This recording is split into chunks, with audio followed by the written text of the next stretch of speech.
Poursuivons avec Jérémie. Je pense que nous sommes à Jérémie chapitre 38. Jérémie chapitre 38.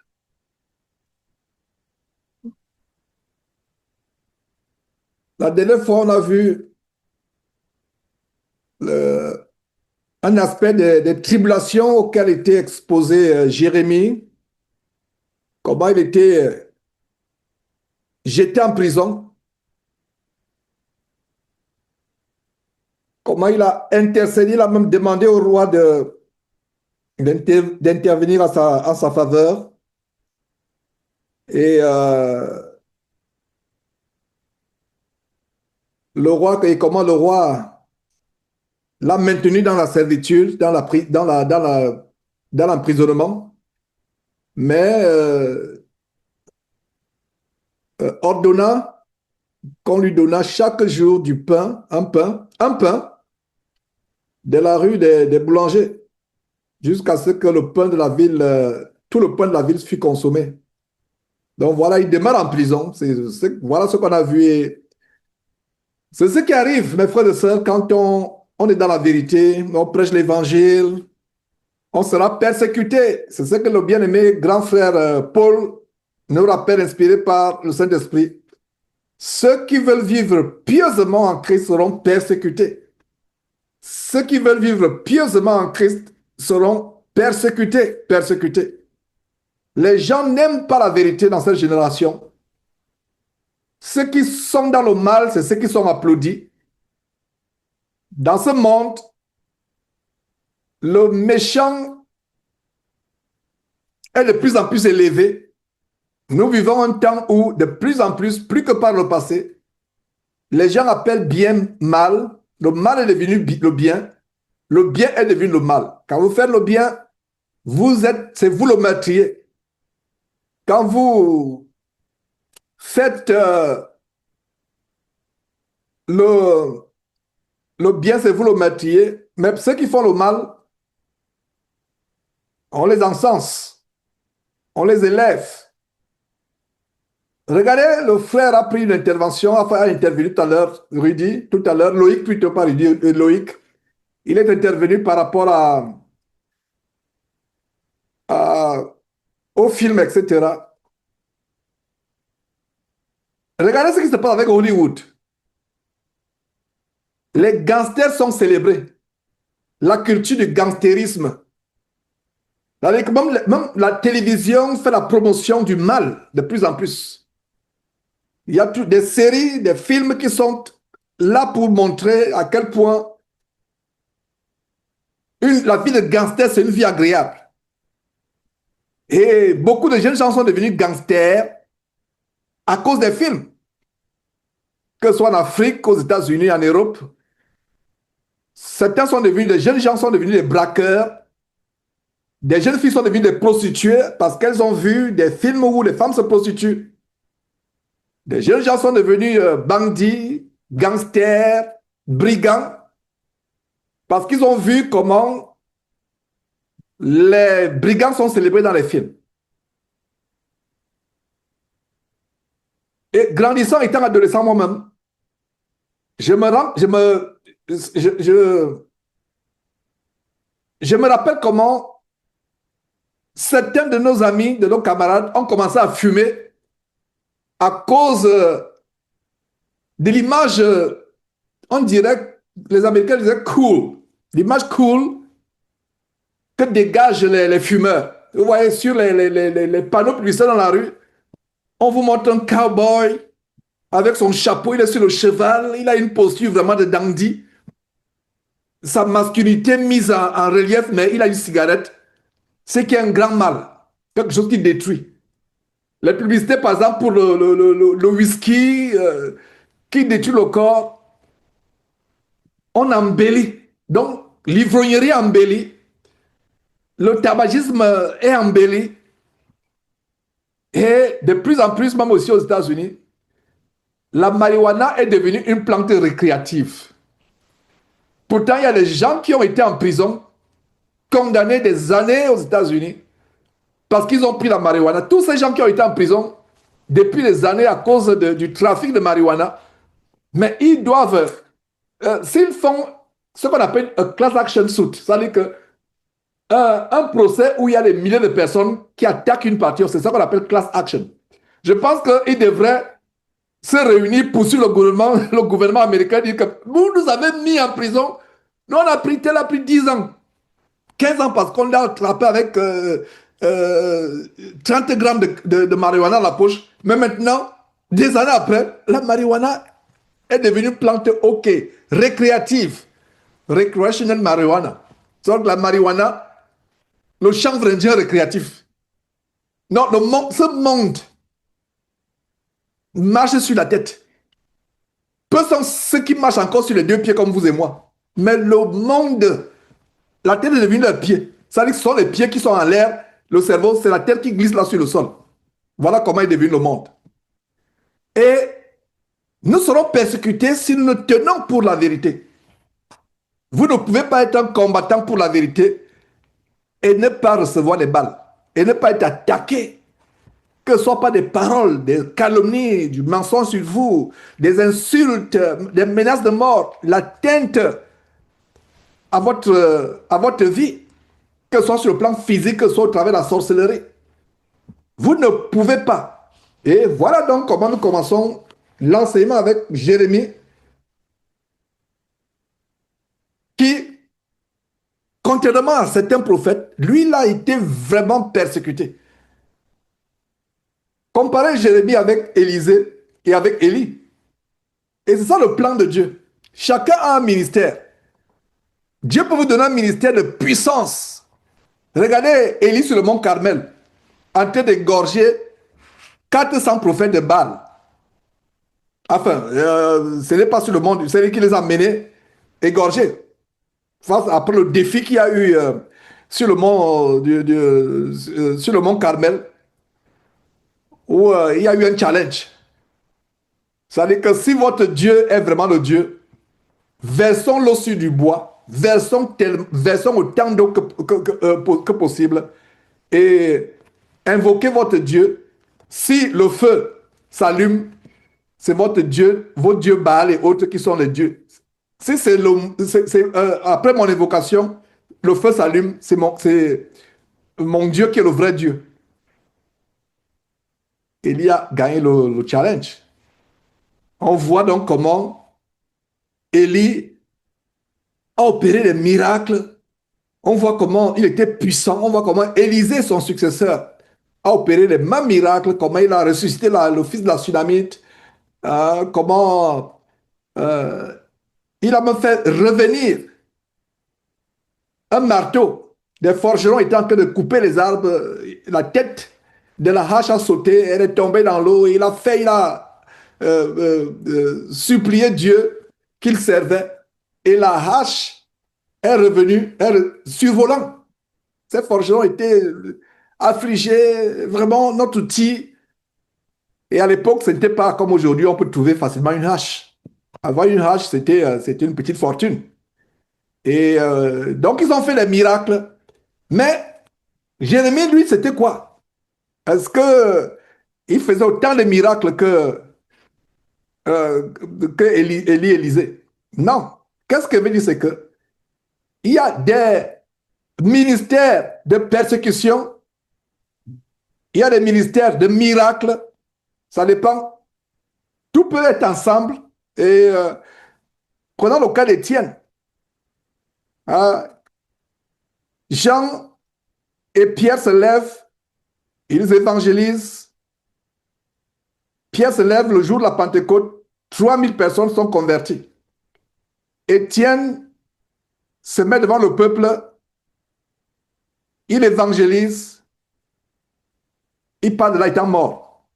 Je vous donne un peu un détail sur la souveraineté de Dieu et sur le plan de Dieu. Vous voyez, est-ce que vous voyez la comparaison? Élisée, Élie, leur ministère de puissance, au point où, comment Élie termine son ministère? Il termine son ministère en disparaissant dans un char de feu. Ouais.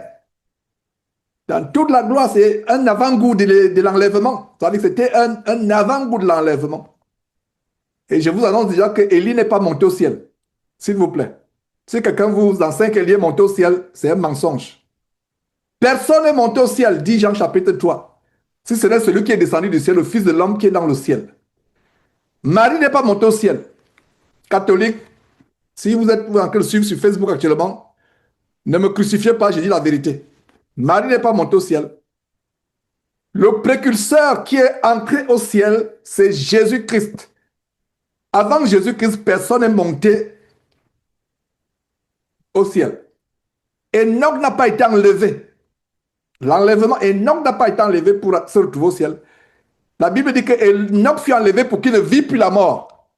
Ça veut dire qu'un être humain sur terre n'a pas vu Enoch mourir. Il n'est pas dit qu'Enoch a quitté la terre et il est au ciel. Il a été enlevé. Où? Nous ne savons pas. C'est un mystère que Dieu ne veut pas nous révéler. On voit Élie monter au ciel. Même son serviteur Élisée était abasourdi, ahuri face à cette scène, comment son serviteur en train de se lever. Est-ce qu'il est allé au ciel? Et parlant du ciel, il y a plusieurs niveaux de ciel. Il y a des niveaux de ciel satanique même. Donc, ce n'est pas parce que vous voyez quelqu'un s'élever. Ouais. Avec la technologie, sur le plan de la science aéronautique, c'est incroyable des hauteurs que les avions peuvent atteindre aujourd'hui. Surtout des avions de longue distance. Imaginez que vous prenez un vol direct. États-Unis, par exemple, Hong Kong ou bien France, un vol direct. L'avion doit aller à des hauteurs, mais ils ne sont même pas encore. C'est-à-dire que regardez,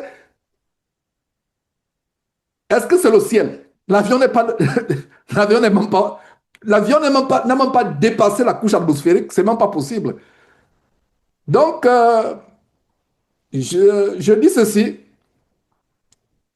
Le ministère que Dieu peut vous donner peut être un ministère de puissance et un ministère aussi peut-être de persécution.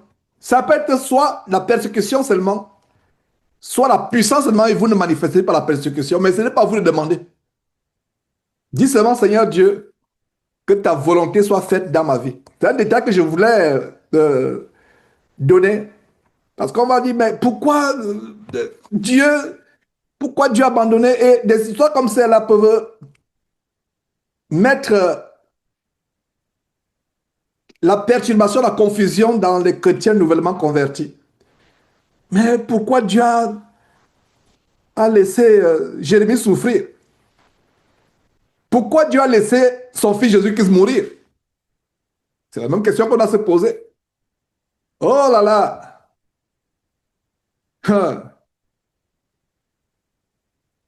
Vous savez pourquoi Jésus a dit à Pierre, arrière de moi Satan? Parce que Pierre voyait le sacrifice de Jésus de manière charnelle et émotionnelle. Quel est le plus grand crime qu'un homme ait commis sur terre? Le plus grand crime qu'un homme ait commis sur terre, c'est tuer le Fils de Dieu. Je l'ai toujours dit. Ceux qui ont tué le Seigneur Jésus-Christ sur la croix et ceux qui ont cautionné sa mort, c'est le plus grand crime. Tuer le roi des rois, tuer le roi des rois, le Seigneur des Seigneurs sur la croix, n'est-ce pas? Ça, c'est le plus grand crime. C'était comme tuer Dieu. Mais personne ne peut tuer Dieu. Donc, voilà comment de manière indirecte, vous m'avez compris. Je suis en train de montrer que Jésus n'est pas en même temps son propre Père et son propre Fils. Dieu à part, personne ne peut tuer Dieu. Mais Dieu, le créateur de toutes choses, de l'univers, vous et moi, a envoyé son Fils sur terre pour un plan. Alors, le plus grand crime, frères et sœurs, qui a été commis sur terre, c'est tuer le Fils de Dieu. Mais quel est le plus grand bienfait sur terre? Tuer le Fils de Dieu. Voilà, le plus grand bienfait. Vous voyez comment ça, c'est les mystères de Dieu. Donc, je suis en train de vous consoler. Comme on va lire, parce qu'on va voir, on va continuer à voir les tribulations de Jérémie. Ça peut troubler, ça peut perturber. Donc, la mort de Jésus sur la croix est le plus grand crime sur terre. La mort de Jésus sur la croix est le plus grand bienfait qui a été commis. Ce bienfait a été commis par qui? Par les criminels qui l'ont tué. Le plus grand crime a été commis par qui? Par les criminels qui l'ont tué. J'ai ouvert une petite parenthèse sur les mystères de Dieu. Voilà qui est notre Dieu. Voilà un petit exemple des mystères de Dieu. Le plus grand crime. Le plus grand crime. Ceux qui ont tué Jésus-Christ ont commis le plus grand crime. Ils seront jugés pour cela. Et ceux qui ont tué le Seigneur Jésus-Christ ont aussi commis le plus grand bienfait. Mais ils ne seront pas récompensés pour cela, malheureusement, parce que c'est Dieu qui a prévu cela. Malheur à celui par qui le Fils de Dieu a été exposé sur la croix, exposé sa vie sur la croix. Donc, les voies de Dieu sont insondables, mes frères et sœurs. Donc, commençons donc le verset 1. Jérémie chapitre 38, verset 1. Shephatia, fils de Matan, Guédalia, il y a des... Je veux une parenthèse ici avec la famille ici. Il y a il y a des quiz que nous faisons souvent. Ah là là, des quiz. Et on se dit, mais je n'ai jamais vu ce mot pour mais ça c'est quel nom, ça c'est quel mot, ça c'est quelle ville. Je dis, frère, je dis, enfant, lisez attentivement la parole de Dieu. Je dis, on fait un quiz mais je n'ai jamais entendu parler de ce mot. Je ne sais pas si le frère Alex me suit, qui est derrière Jésus-Christ TV. Si ça te... Bon, je ne vais pas... Bon, je ne vais pas... Je sais que tu es tellement bousculé par le boulot, bien aimé frère Alex, mais si plus tard, que ce soit toi, soit que ce soit les informaticiens derrière, si on peut nous faire des quiz en français, je vous assure que... et je vais voir aussi s'il y a même un frère volontaire qui peut nous faire des quiz, et surtout pour les jeunes gens. Et même pour nous tous. Et je vous assure que... Et je vais vous dire, il y a même certaines choses que j'ai ratées moi-même dans le quiz. Et, mais papa, tu as raté ça? J'ai dit oui, les enfants, j'ai raté. J'ai raté. Tu as raté? J'ai raté. Mais quand même, la bonne nouvelle, c'est que je rate rarement. Et je trouve presque tout. Ça, mais j'ai raté. Papa, tu dois être fatigué. Non, je ne suis pas fatigué, c'est que... il y a tellement... Donc, euh, en passant, mes frères et sœurs, je ne sais pas si on peut faire des quiz et publier. Et, je veux dire que l'application mobile aura des choses. Non, il y aura des merveilleuses choses. L'application, voilà, l'application mobile aura vraiment des choses. Voilà. Ok.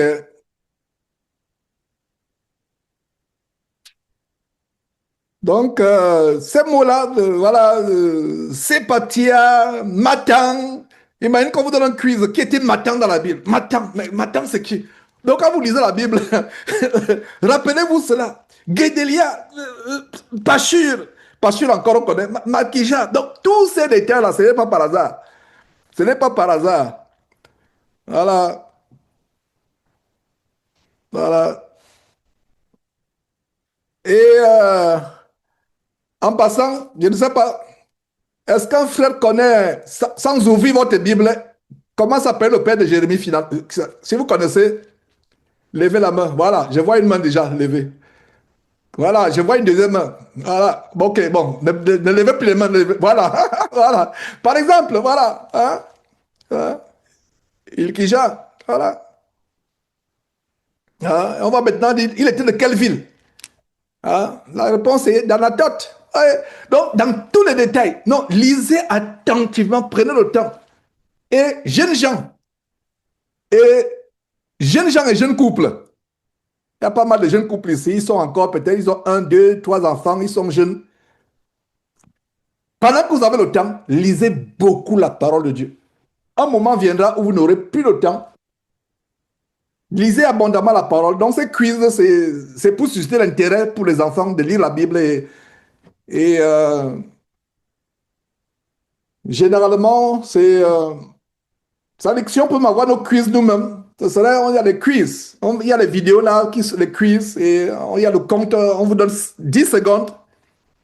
Non, non, le quiz, notre quiz, c'était en anglais, c'est en anglais malheureusement. C'est en anglais, donc on peut faire en français. C'est 8 secondes. Donc ou tu connais ou tu ne connais pas. Il n'y a même pas, donc c'est 8 secondes. Ça commence, le compte à rebours. Tu vois comment la montre va rapidement, réponse.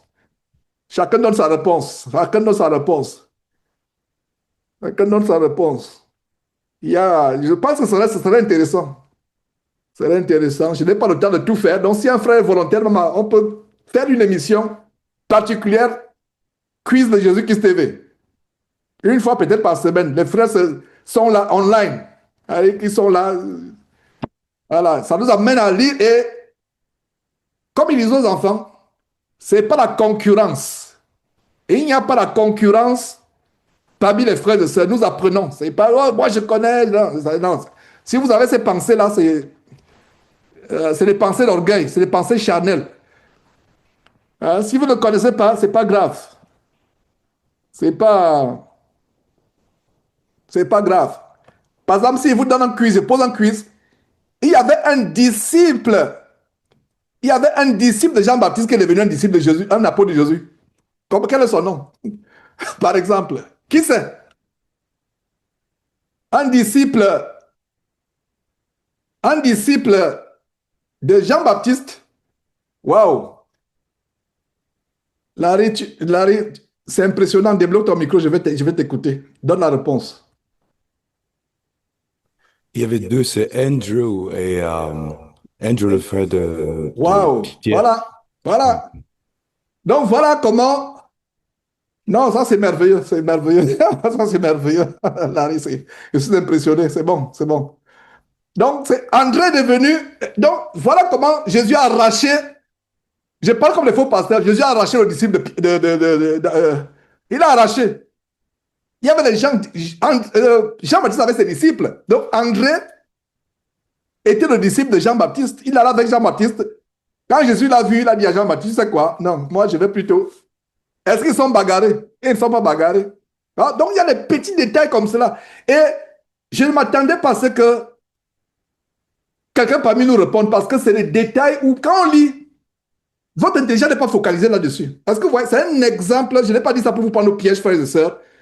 C'est pour que quand on lit, il y a les détails qui vont vous échapper. Ces détails, ça veut dire qu'aucun mot, aucun mot de la parole de Dieu n'est en vain. Donc voilà, j'ai ouvert cette parenthèse. Il y a des mots bizarres. Shephatia, fils de Matan, Guédalia, fils de Pachur, Jucal, fils de Shemelia, maintenant un quiz. Qui était le fils, comment s'appelle le fils de Shelemia? Ah, tu ne connais même pas qui est Shelemia. Il est de quelle partie de la Bible? C'est qui ça? C'est dans le livre de Sophonie, c'est Agé, c'est quel livre? Et honte à nous chrétiens. Je vais ouvrir une parenthèse. Honte à nous chrétiens.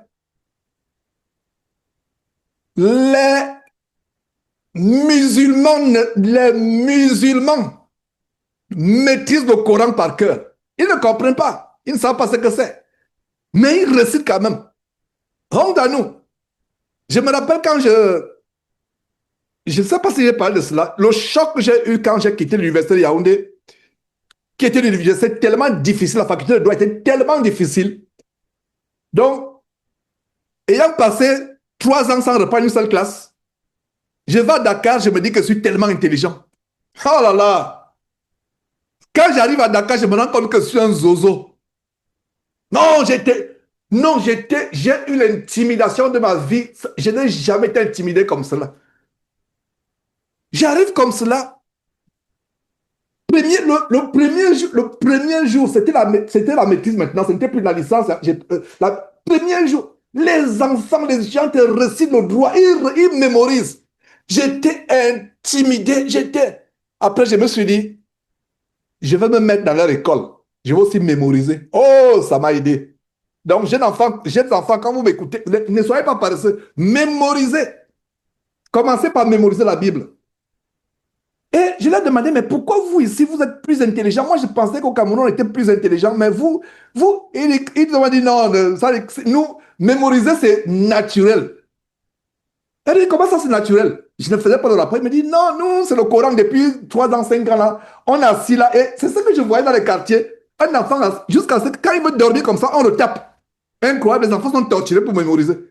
Donc il est là, Allah, Mahomet, etc. Il récite dans le Coran. Il est là, il veut tomber pour dormir. On le fouette. Il dit, mais ça c'est la torture. Mais il me dit, là les camarades de l'université disaient que c'est comme cela. Non, c'était brutal. Donc, c'est pour vous dire que mes frères et sœurs, si les musulmans peuvent mémoriser, nous aussi on peut mémoriser.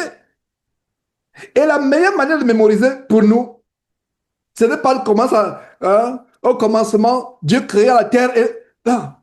Au commencement, Dieu créa les ténèbres et la... Non, tu regardes encore. Non, c'est pas ça, ce sera pénible. La meilleure manière de mémoriser naturellement, c'est le verset que tu connais. Parle de ce verset autour de toi. Ouais. Lisez et les sœurs en question me disent, mais Georges, nous on n'est pas, on ne peut pas enseigner, mais comment on va parler de versets autour de nous? Bien sûr, tu peux parler de ce que tu as connu, ce que tu as lu. Peut-être une autre sœur me dit, sœur, écoute ce que j'ai découvert. Voilà ce que j'ai découvert dans ce verset. Voilà comment je comprends ce verset. Comment tu le comprends? Donc, vous n'enseignez pas.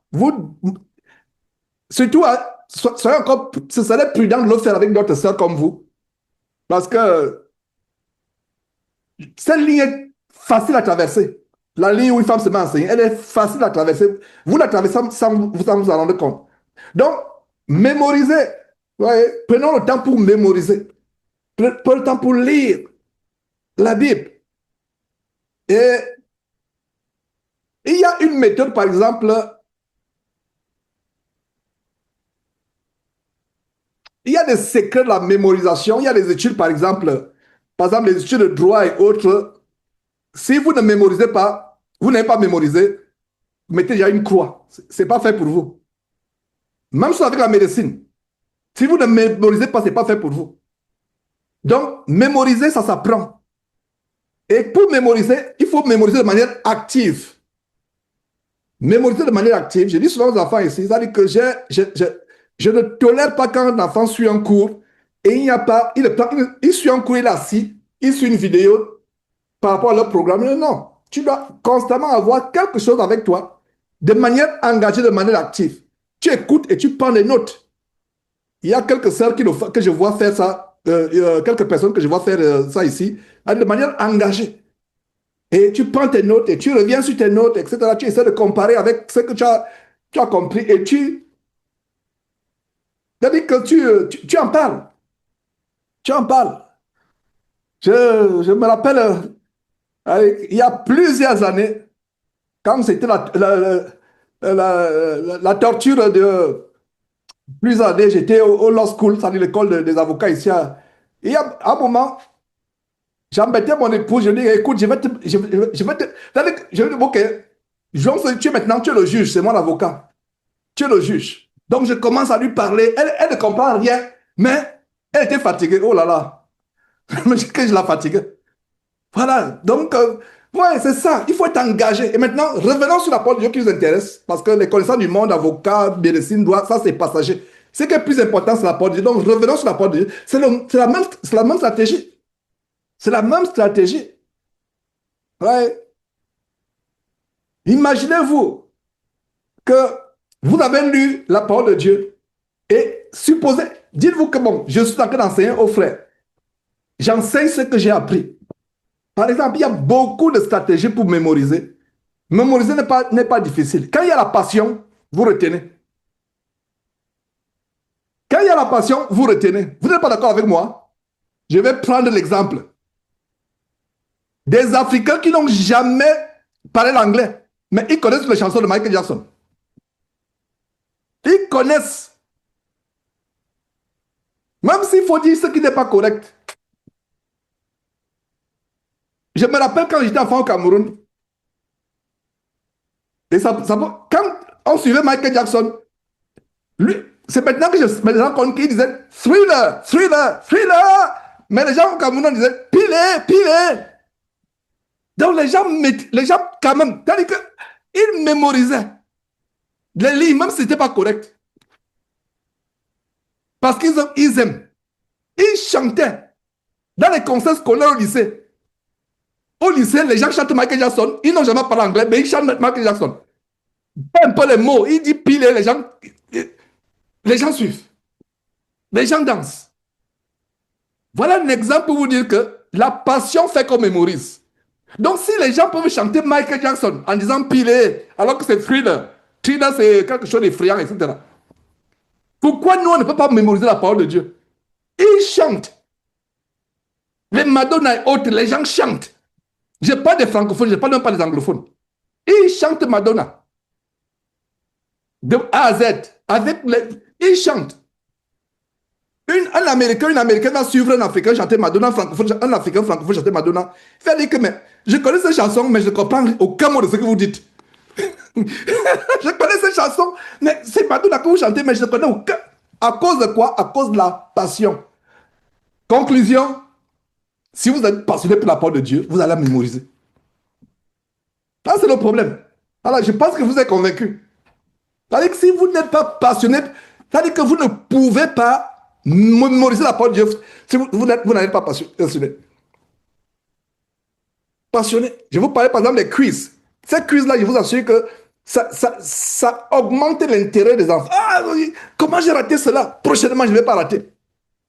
Je ne vais pas rater. Je vais aller fouiller. Donc, maintenant, tu vois l'enfant avec la Bible là, parce que c'est qu'on aura un quiz le soir. Il est maintenant là, il n'a que le lire. Tu vois, ça développe, c'est comme cela. Et il y a aussi une chose en tant que parent, et je rends compte de ce que j'ouvre cette Bible. S'il vous plaît, parents, ne faites pas cette erreur. Ne forcez pas la Bible aux enfants. Parents, écoutez-moi, je dis encore, ne forcez pas, surtout ceux qui ont encore les enfants, amenez-les à aimer. Quand les enfants voient la passion que vous avez pour la parole de Dieu, ça va venir naturellement. C'est l'erreur qu'on commet. Et bien des fois, on apprend avec nos erreurs. Ne forcez pas la Bible à l'enfant. Ne forcez pas. Ne forcez pas. Il faut que ce soit quelque chose d'agréable. Parce que même Dieu ne nous force pas. Oh, tu n'as pas lu la Bible aujourd'hui. Demain, tu vas à l'école sans l'argent de poche. Non. Tu n'as pas lu la Bible aujourd'hui. Euh, les dessins animés que tu aimes suivre là, non. Pendant une semaine, non. Et je m'adresse aux parents. Soyons sages. Soyons sages. Il y a ce verset qui dit, il y a, il y a ce verset en Éphésiens chapitre 6.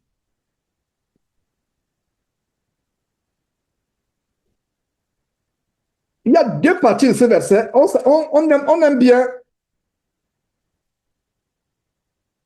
le verset 1, mais on ignore le verset 4.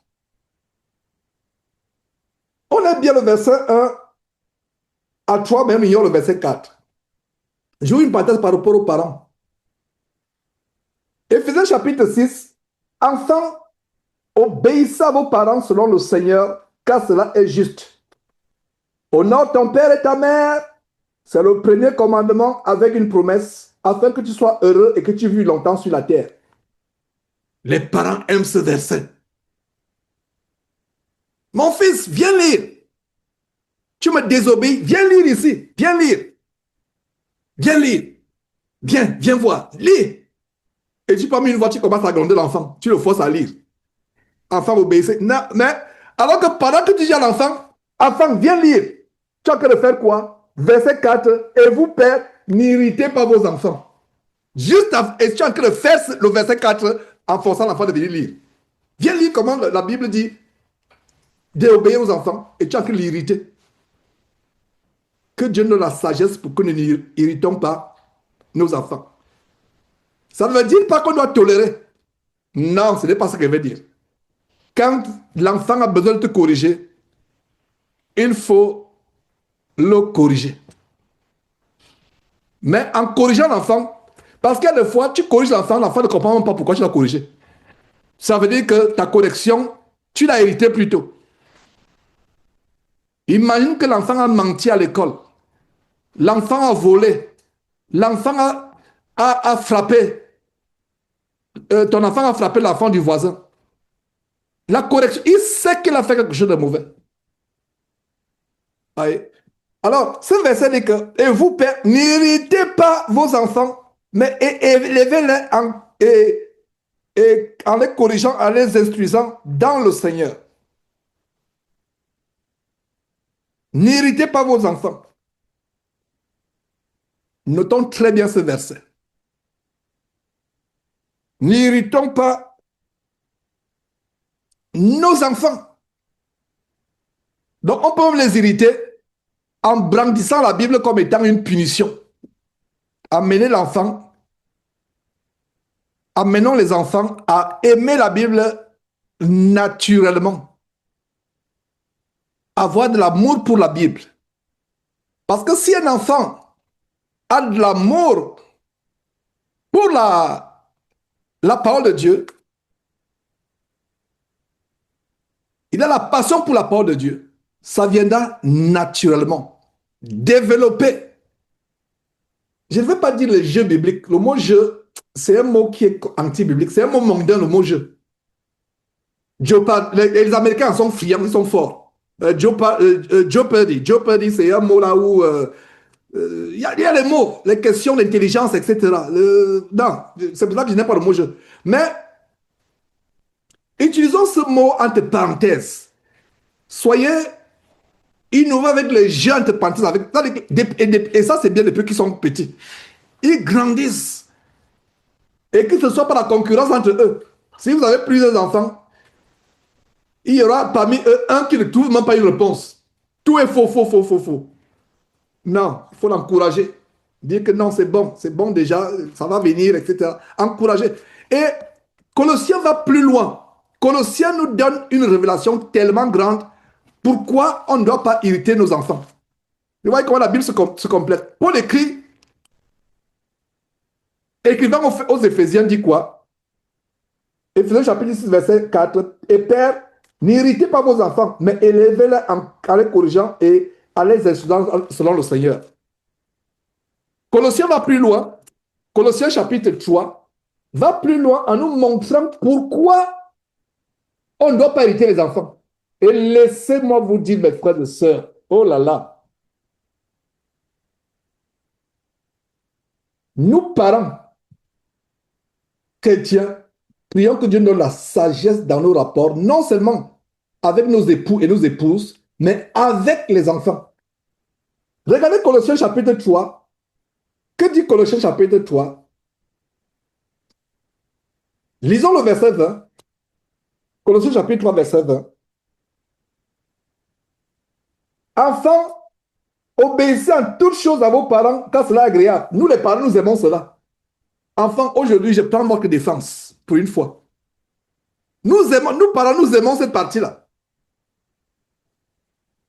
Hein? Regarde, c'est que tu dois m'obéir. Mais le verset qui suit, c'est quoi? 21. Père, n'irritez pas vos enfants de peur qu'ils ne se découragent. Oh là là, souligné de peur qu'ils ne se découragent. Ça, c'est la révélation explosive. Donc, encourageons nos enfants à aimer la Bible. Ne forçons pas. De peur qu'ils ne se découragent.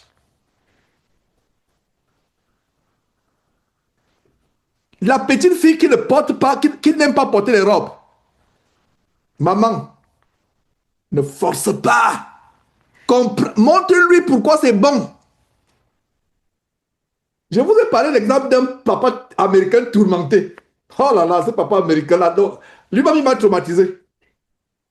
La fille s'habillait Il agit plus que nous chrétiens, mais il m'a traumatisé. La fille s'habille avec les petites culottes. Vous voyez comment elle était presque nue. Elle coupe un pantalon de jean. Elle s'habille et c'est là où c'est là où elle prend le tuyau pour arroser le gazon. C'est pas le gazon qu'elle arrose, hein, c'est que les garçons du quartier puissent voir sa nudité. Une culotte jean avec les bottes cowboy. Comme c'est une fille, on dirait cowgirls. Qu'est-ce que le père a fait? Le père a aussi coupé son jean. Il l'a coupé même, il l'a coupé, il a mis. Il a mis un petit haut, un petit t-shirt. Il a mis les bottes. Il s'est mis aussi à se dandiner dehors. La fille a dit, mais papa, tu m'embarrasses. C'est ridicule, tu m'embarrasses, etc. Papa, qu'est-ce que tu es en train de faire? Tu es devenu fou. Le papa dit, tu m'embarrasses aussi. Depuis tu m'as toujours embarrassé. La fille n'a plus mis la culotte dehors. Il y a une manière de faire comprendre. Je vous assure qu'à un moment, mes frères, Dieu voulait que j'ouvre cette parenthèse, surtout nous parents, parce qu'on n'a pas de réunions spécifiques d'édification de parents. La Bible a tout. Les gens prennent des cours de parenting dans le monde. Parenting. C'est-à-dire comment s'occuper, comment élever les enfants, comment. Des fois, ça peut être dur, ça peut être dur, mais nous avons une responsabilité de le faire selon le Seigneur. De le faire selon le Seigneur. Donc, une petite fille, par exemple, qui voit, et c'est tellement difficile parce que la fille à l'école est avec ses camarades.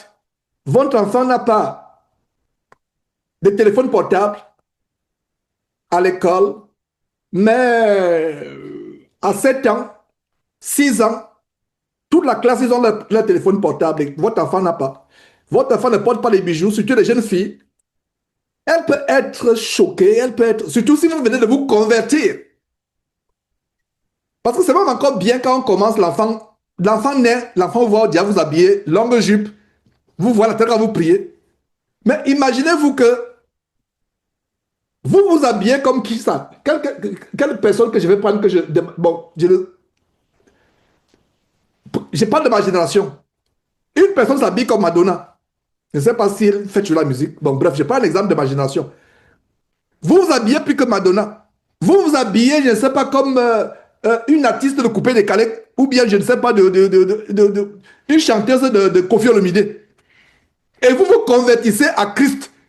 Vous commencez à mettre le foulard. Vous vous êtes converti un mois. Il y a un mois, vous étiez comme la chanteuse de Koffi Olomide. Vous, sœurs, vous vous convertissez, et le mois là, vous commencez à imposer à votre fille de s'habiller comme vous. Il y a un problème.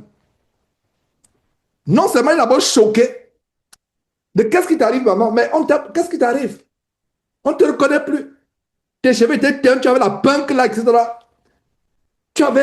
Tu t'habillais, petite jupe en cuir, haut talon. Mais qu'est-ce qui t'arrive? L'enfant, c'est-à-dire que si tu parles, tu imposes cela à l'enfant, tu l'hérites plutôt. L'enfant doit comprendre. Et ça peut prendre du temps pour comprendre. Voilà pourquoi j'étais. Et c'est ma faute. C'est ma faute, je vous demande pardon, mais mes filles, je ne vous ai pas assez élevé, je ne savais pas, je ne connaissais pas la vérité. Soyez patients. Et c'est pour ça que ça fait souvent des conflits entre parents et enfants au point où la fille se rebelle. Elle se rebelle. Ce que j'ai compris avec les enfants, c'est que convaincre, il faut prier pour que l'enfant soit convaincu. Vous lui montrez ce qui est vrai. Et il peut se faire que sur le champ, il ne sera pas convaincu. C'est pour ça que la Bible dit, élève l'enfant sur la voie qu'il doit suivre. Amenez les enfants à obéir au commandement de Dieu, pas par force, par punition, mais par amour. J'espère qu'on se comprend et je crois que Dieu a voulu que j'ouvre cette parenthèse aujourd'hui. Parce que dans nos rapports avec nos enfants, nous n'avons pas le cœur que Dieu a dans ce rapport avec nous. Je reprends. Dans nos rapports avec nos enfants, nous n'avons pas le cœur que Dieu est envers nous dans nos rapports avec lui. Est-ce que Dieu est ferme? Oh, il est ferme. Est-ce que Dieu châtie? Oh là là, il peut me châtier par la mort. Mais, en ce qui concerne vous et moi, quelle patience! Est-ce que Dieu, étant patient avec nous, tolère? Non, pas, loin de là. Que Dieu nous aide à nous amener dans nos rapports avec nos enfants, d'être comme il est. Il y a un mélange, il y a l'équilibre avec Dieu. Il y a une balance. En anglais, on parle de balance, mais en français, on dit équilibre. Il y a le moment où, quand l'enfant a tort, montrez-lui avec la plus grande sévérité que non, là, mon fils, ma fille, tu es allé loin. Et même si tu le fais, reviens après pour lui dire que mon fils, si je me suis énervé, si j'étais dur, c'est pour ton bien. C'est pour ton bien. J'aimerais pas que tu te retrouves comme les enfants qu'on montre à la télévision parce qu'il a braqué une banque et il a tué 4 personnes et il se retrouve en prison. Peine capitale au Texas. Je n'aimerais pas ma fille que tu te retrouves dans une maison de prostitution et en train de t'injecter, de te mettre la cocaïne dans les veines, etc. Je n'aimerais pas. C'est pour ton bien. Ouais. Même quand tu punis un enfant, montre-lui qu'il comprenne. Parce que quand un enfant, tu l'as puni, il est perdu, tu ne sais pas pourquoi tu l'as puni. C'est la preuve que tu l'as hérité. C'est la preuve que, regardez, le verset 21, Colossiens chapitre 3, verset 21. Père, n'héritez pas vos enfants de peur qu'ils ne se découragent. La raison pour laquelle j'ai ouvert cette parenthèse, ça a commencé par les mots compliqués de Jérémie, etc., les noms bizarres que, quand on lit une fois, on ne veut même pas que le cerveau retienne. On lit, on passe. On refuse même, nous-mêmes, consciemment, on refuse. On dit, mon cerveau, passe. Je ne veux même pas que tu retiennes ce nom. Ce n'est qu'un nom. Non, ce n'est pas qu'un nom. Ce n'est pas qu'un nom.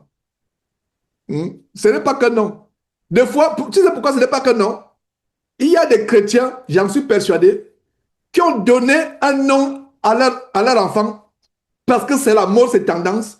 En allant lire ce nom dans la Bible plus tard, ils se rendent compte que mais, ce nom, mais, c'est un nom c'est un nom négatif. C'est un nom qui a une connotation. Hein? Imagine qu'il y a un rappeur qui s'appelle Moab, un rappeur américain d'origine sud-américaine, qui s'appelle Moab. Il est tendance, tu n'es pas chrétien. Ou bien même tu es chrétien, mais tu n'as jamais lu l'histoire de Moab. Un enfant naît de l'inceste.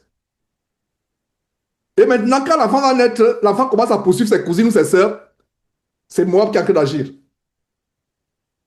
Faisons attention. Donc, même les noms.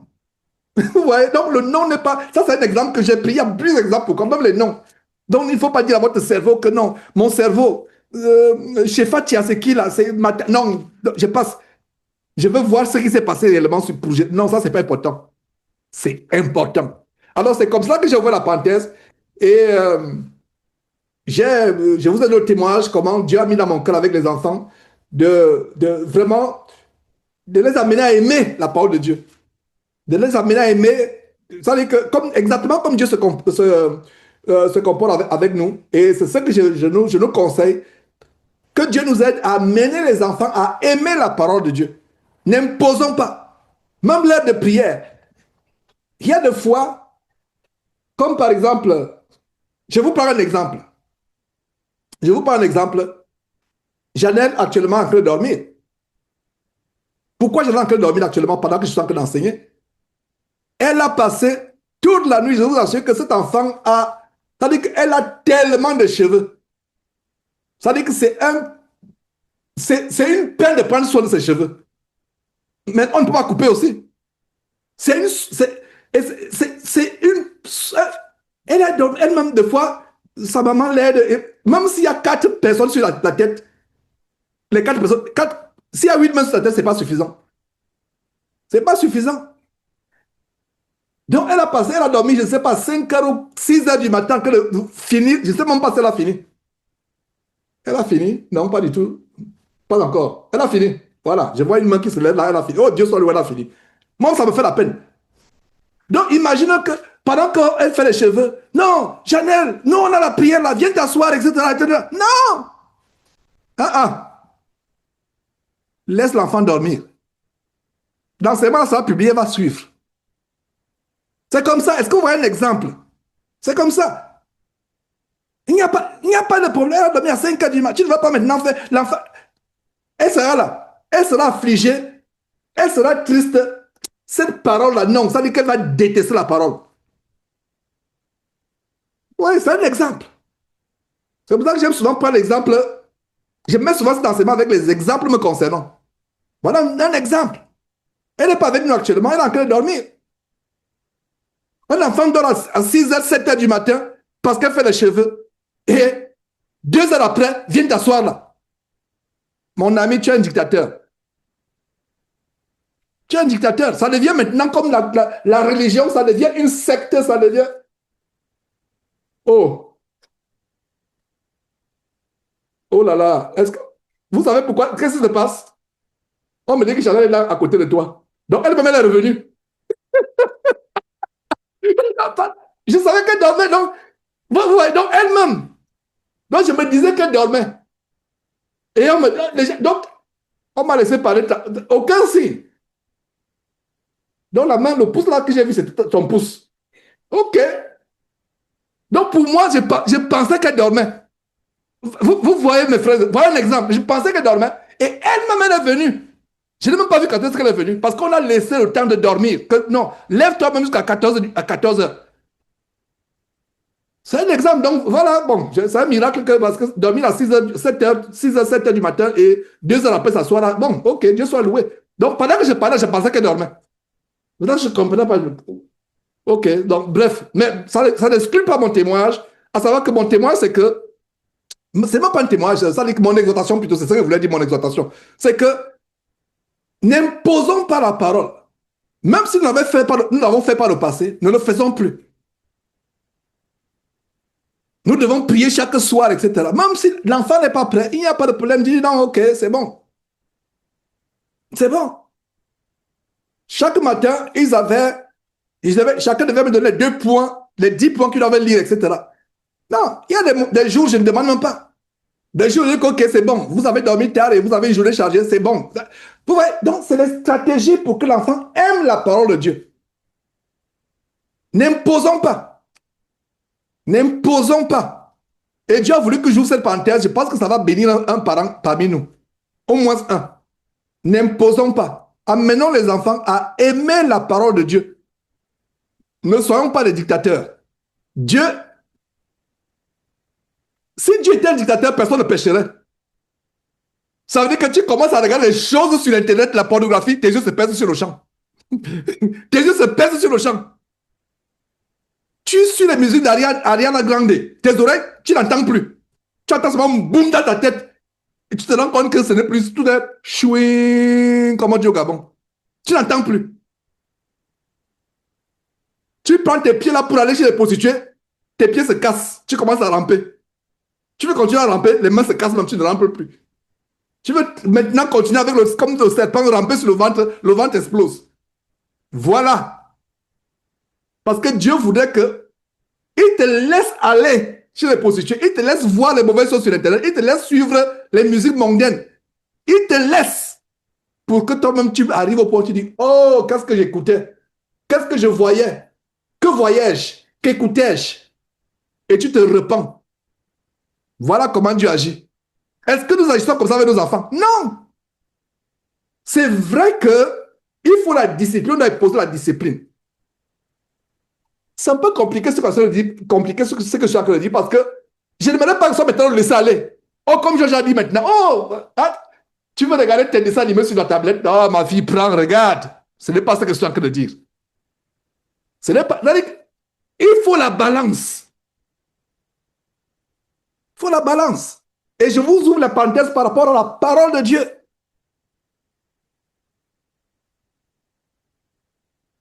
Frère, nous sommes toujours en Jérémie. Mais les mots compliqués, les noms compliqués, bizarres, là, nous ont amené à ouvrir une parenthèse. Voilà, maintenant, on est en train de faire le parenting selon la parole de Dieu. Parenting, c'est comment élever les enfants selon la parole de Dieu. La Bible a tout. Donc, le grand verset ici, c'est quoi? Colossiens chapitre 3, verset 21. Je le relis. Père, n'héritez pas vos enfants de peur qu'ils ne se découragent. Donc, encourageons, soyons les grands exhortateurs pour nos enfants. Parce que toi, frère, tu passes le temps à exhorter le monde entier. C'est bien. Exhorter, ça veut dire qu'encourager. Mais sans te rendre compte, tu peux décourager les enfants sans t'en rendre compte. Qu'un enfant prenne sa voie, son chemin, etc., parce que, bon, peut-être il s'entête ou il ne comprend pas encore. Et même là, crois Dieu qu'il va revenir. Parce que la semence que tu as injectée, c'est une semence qu'il va, qu'il va, qui va se manifester un jour, qui va pousser, qui va germer. Ce n'est pas en vain. Donc, que Dieu nous inspire, nous parents, à susciter la passion et l'amour. Et pourquoi je fais cette parenthèse? Par rapport à la mémorisation. Quand tu aimes un chapitre, vous les jeunes gens qui êtes à l'école, je vous encourage, jeunes gens. Le Seigneur Jésus revient bientôt. Nous devons nous dépouiller, nous repentir et vivre comme s'il venait demain. Mais puisque nous ne savons pas quand est-ce qu'il revient, faites vos études comme s'il revenait dans 100 ans, dans 2 ans. On ne sait pas. Parce que les sectes qui enseignent que non, soyons prêts, ne cherchons pas le travail, n'envoyons pas les enfants à l'école, etc. Et en ce qui me concerne, je suis tellement rigoureux. Je dis sois aux enfants, si tu veux commencer, tu vas être fermier, excelle dans le travail de fermier. Si tu veux être mécanicien, menuisier, comptable ou peu importe, excelle dans ce que tu fais. Ne prends pas tes études à la légère, prends tes études au sérieux. Et il arrive quoi? Quand la matière ne vous intéresse pas, vous ne faites aucun effort. Surtout, il y a des fois, le professeur vous énerve. Quand il y avait un professeur et que vraiment, quand la fin d'année arrivait, les gens applaudissaient. Le professeur pensait qu'on applaudit parce qu'il était bon. On applaudit parce qu'on dit, oh, bon débarras. Et votre cours ne vous dit rien. Mais il y avait des professeurs qui savaient nous donner la passion pour les cours. Comme s'il y a cet homme camerounais. J'ai été choqué de savoir qu'il est dans la politique, Maurice Kamto. Je crois que c'est un politicien camerounais maintenant. Un de mes professeurs. Ce monsieur nous a donné la passion pour le droit. La passion, à l'époque, la passion. La passion. Et je me rappelle, quand je suis allé en 2004, je voulais mes diplômes. Et je l'ai rencontré, je lui ai dit, vraiment pour moi, c'est un peu... Il était doyen de l'université du Cameroun. Et je dis que je suis avocat au Gabon. Ah, tu es avocat au Gabon. Je dis, vraiment, vous m'avez donné la passion, etc. Et il l'encourageait. Quand j'ai appris qu'il est dans la politique aujourd'hui, j'ai dit, oh, quelle perte. La seule chose que pour moi, quand je priais que ce monsieur devienne un chrétien. Mais il est devenu, il s'est encore empiré parce que la politique encore, la politique c'est perdre votre... En bref, je ferme la parenthèse par rapport. Donc, il nous a donné la passion. La passion. Et il savait, il était doué de la passion. Mais si un homme comme ça, qui ne connaît pas Dieu, a pu nous communiquer la passion du droit, c'est nous chrétiens qui n'allons pas communiquer la passion à nos enfants. Il était passionné, sa passion du droit était contagieuse. Pourquoi je parle de Maurice Kamto par rapport à sa passion qui a été vraiment contagieuse? C'était contagieux. Et si par hasard quelqu'un des anciens camarades écoutait cela, ils seront surpris que, mais toi tu enseignes déjà la parole de Dieu alors que peut-être que tu aurais pu être comme Maurice Kamto aussi. Bon, bref. Pourquoi je parle de Maurice Kamto? Il a su nous donner la passion du droit. Parce que quand le monsieur enseignait, oh là là, c'est-à-dire qu'à un moment, dès qu'on l'écoutait, tu vas à la maison, tu n'as même plus besoin d'étudier. C'est resté, il était passionné. Il prenait le micro pendant 4 heures de temps. Il parlait. On était captivés. À l'époque, pour les Camerounais, les jeunes Camerounais, les enfants, j'aime toujours ouvrir ces parenthèses par rapport à l'école pour vous encourager. Il y avait toujours du bruit. On faisait les cours dans un amphithéâtre. J'ai commencé la première année, il y avait peut-être 3000 personnes. 3000 personnes, vous prenez l'amphithéâtre en Guaïkela, Yaoundé, 3000 personnes. Et il y a peut-être que 150 qui vont en deuxième année sur 3000 personnes. Donc il y avait le bruit, le chahut. Quand on n'est pas un professeur, les gens apportent des casseroles, on crie, on siffle les sifflets, jusqu'à ce qu'ils fuient. Mais quand Kamto venait, c'était... Tu pouvais entendre une mouche bourdonner. 3000 étudiants, on l'écoutait. On savait la passion qu'il avait.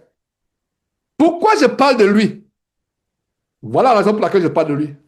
Mon frère, tu ne peux pas mener tes enfants à être passionnés de la parole de Dieu s'ils ne voient pas la passion de la parole de Dieu en toi. C'est pas possible. C'est pas possible. Tu ne peux pas mener ton voisin à être passionné de la parole de Dieu s'il ne voit pas ta passion en toi. Mes frères dans la chair pensent que je suis fou. Mais il y a une chose qu'ils me disent. Nous respectons ta passion dans la folie. Tu es passionné de ta folie. Nous te respectons à cause de ça. Donc, quand les enfants voient la passion, les enfants ne te voient jamais lire la Bible. Mais c'est toi qui dis, oh les enfants, n'oubliez pas de lire la Bible aujourd'hui, hein, les enfants, n'oubliez pas. Il faut lire, hein. Toi-même, tu ne lis pas. Et, ah, les enfants, n'oubliez pas de prier, hein. Il faut prier, hein. Tu ne pries pas. Parce que quand les enfants voient la passion, ils seront aussi passionnés. Donc, j'ai ouvert une belle parenthèse en disant que ne forçons pas notre voix en Christ. N'imposons pas aux enfants. Encourageons-les et prions que Dieu nous donne les techniques, les stratégies pour titiller la curiosité des enfants par rapport à la parole de Dieu. Par la parole de Dieu. Parole. Par exemple, si les enfants voient les miracles qui se passent dans la maison, miracles, et ils en ont vu. Je vous parle, vous avez suivi le miracle la dernière fois avec le petit cochon mignon. Lucette m'a supplié, m'a dit non, Georges, il ne faut pas le manger. Il ne faut pas le manger, laissez-le. J'ai dit non, Lucette. Les anges qui ont accompagné cet ange, les anges qui ont accompagné, ces anges qui ont accompagné ce cochon, ils ont dit, vous servirez de nourriture à vos maîtres. Et c'est vrai, je ne mens pas. C'est le message qu'il a donné. Que allez retourner sur vos maîtres, vous servirez de nourriture. Ça, je vous assure que il y a eu un changement. Donc ça, c'est quoi les enfants, ils n'en revenaient pas. Il y a eu d'autres témoignages de guérisons puissantes, etc. Ça encourage. Et je leur disais, c'est bien, Dieu vous montre ces témoignages, ces miracles, mais malheur à vous si votre vie plus tard est contraire à ce que vous avez vu. Vous avez grandi dans une famille qui craint Dieu, vous avez vu cela. Il est bon pour vous de rester dans cette voie. Et mes frères, Dieu a voulu que j'ouvre une parenthèse en tant que... Je ne sais même pas pourquoi nous sommes arrivés là, mais il n'y a pas de hasard les dimanches. Dieu a voulu parler aux parents que nous sommes. Dieu a voulu parler aux parents que nous sommes. C'est pour ça que les enseignements de dimanche, là, on ne sait même pas par où. Comme Jésus disait, le vent souffle, tu ne sais même pas d'où il vient, où il va. Ça, c'est les enseignements du dimanche. Dès qu'on dit Jérémie, là, voilà qu'on a en train de se retrouver. Dieu est en train de nous exhorter. Pas vous exhorter, mais nous exhorter. Nous tous. Voilà. Amen, frères et sœurs. Dieu est tellement bon. Ces rapports avec ton fils seront restaurés au nom de Jésus-Christ. Ces rapports avec ta fille, ma soeur, mon frère seront restaurés au nom de Jésus-Christ. Dieu te donnera la sagesse pour expliquer à l'enfant pourquoi tu es devenu comme tu es. Et il comprendra au nom de Jésus-Christ. Dieu te donnera la sagesse d'expliquer à l'enfant pourquoi tu es passionné. Comprendra. Comprendra. Voilà, donc, voilà, fermons carrément toutes ces parenthèses. Il y a tellement de parenthèses, de parenthèses, de parenthèses, de parenthèses. Donc, fermons-les toutes et retournons à Jérémie. For good. Pour des bons. Alors, voilà ces mots qui sont responsables de ces grandes parenthèses. Voilà, ces mots qui sont responsables. Ces noms plutôt. Nous sommes au verset 1. Shephatia, fils de Matan. Donc, regardez très bien ces noms. Regardez ces noms. Shephatia, fils de Matan. Guédalia, fils de Pashur. Jukal, fils de Shelemia. Et Pashur, fils de Malkija. entendirent les paroles que Jérémie adressait à tout le peuple en disant, Dieu aurait dit, quelques hommes entendirent les paroles. Non, Dieu les cite un à un. Et c'est important. En disant verset 2, ainsi parle l'Éternel. Donc, ils entendirent les paroles que Jérémie adressait. Donc, Dieu les cite, leur génération et génération de génération, comprenons que, voilà quelque chose qui vient, une inspiration qui vient dans ma tête pendant que je suis en train de lire. Ça veut dire que les descendants d'Israël, peut-être jusqu'à aujourd'hui, pour ceux qui sont experts dans l'arbre généalogique, vont savoir que mon ancêtre, Shephatia et autres, ils n'ont pas écouté les paroles de Jérémie. Donc, si peut-être qu'il y a la malédiction dans ma vie, n'est-ce pas peut-être parce qu'ils n'ont pas écouté les malédictions, ils n'ont pas écouté la parole de Jérémie, peut-être que je dois me repentir. Voilà, par exemple, voilà l'exemple. Il y en a tellement. Et nous, aujourd'hui, nous écoutons. Hein?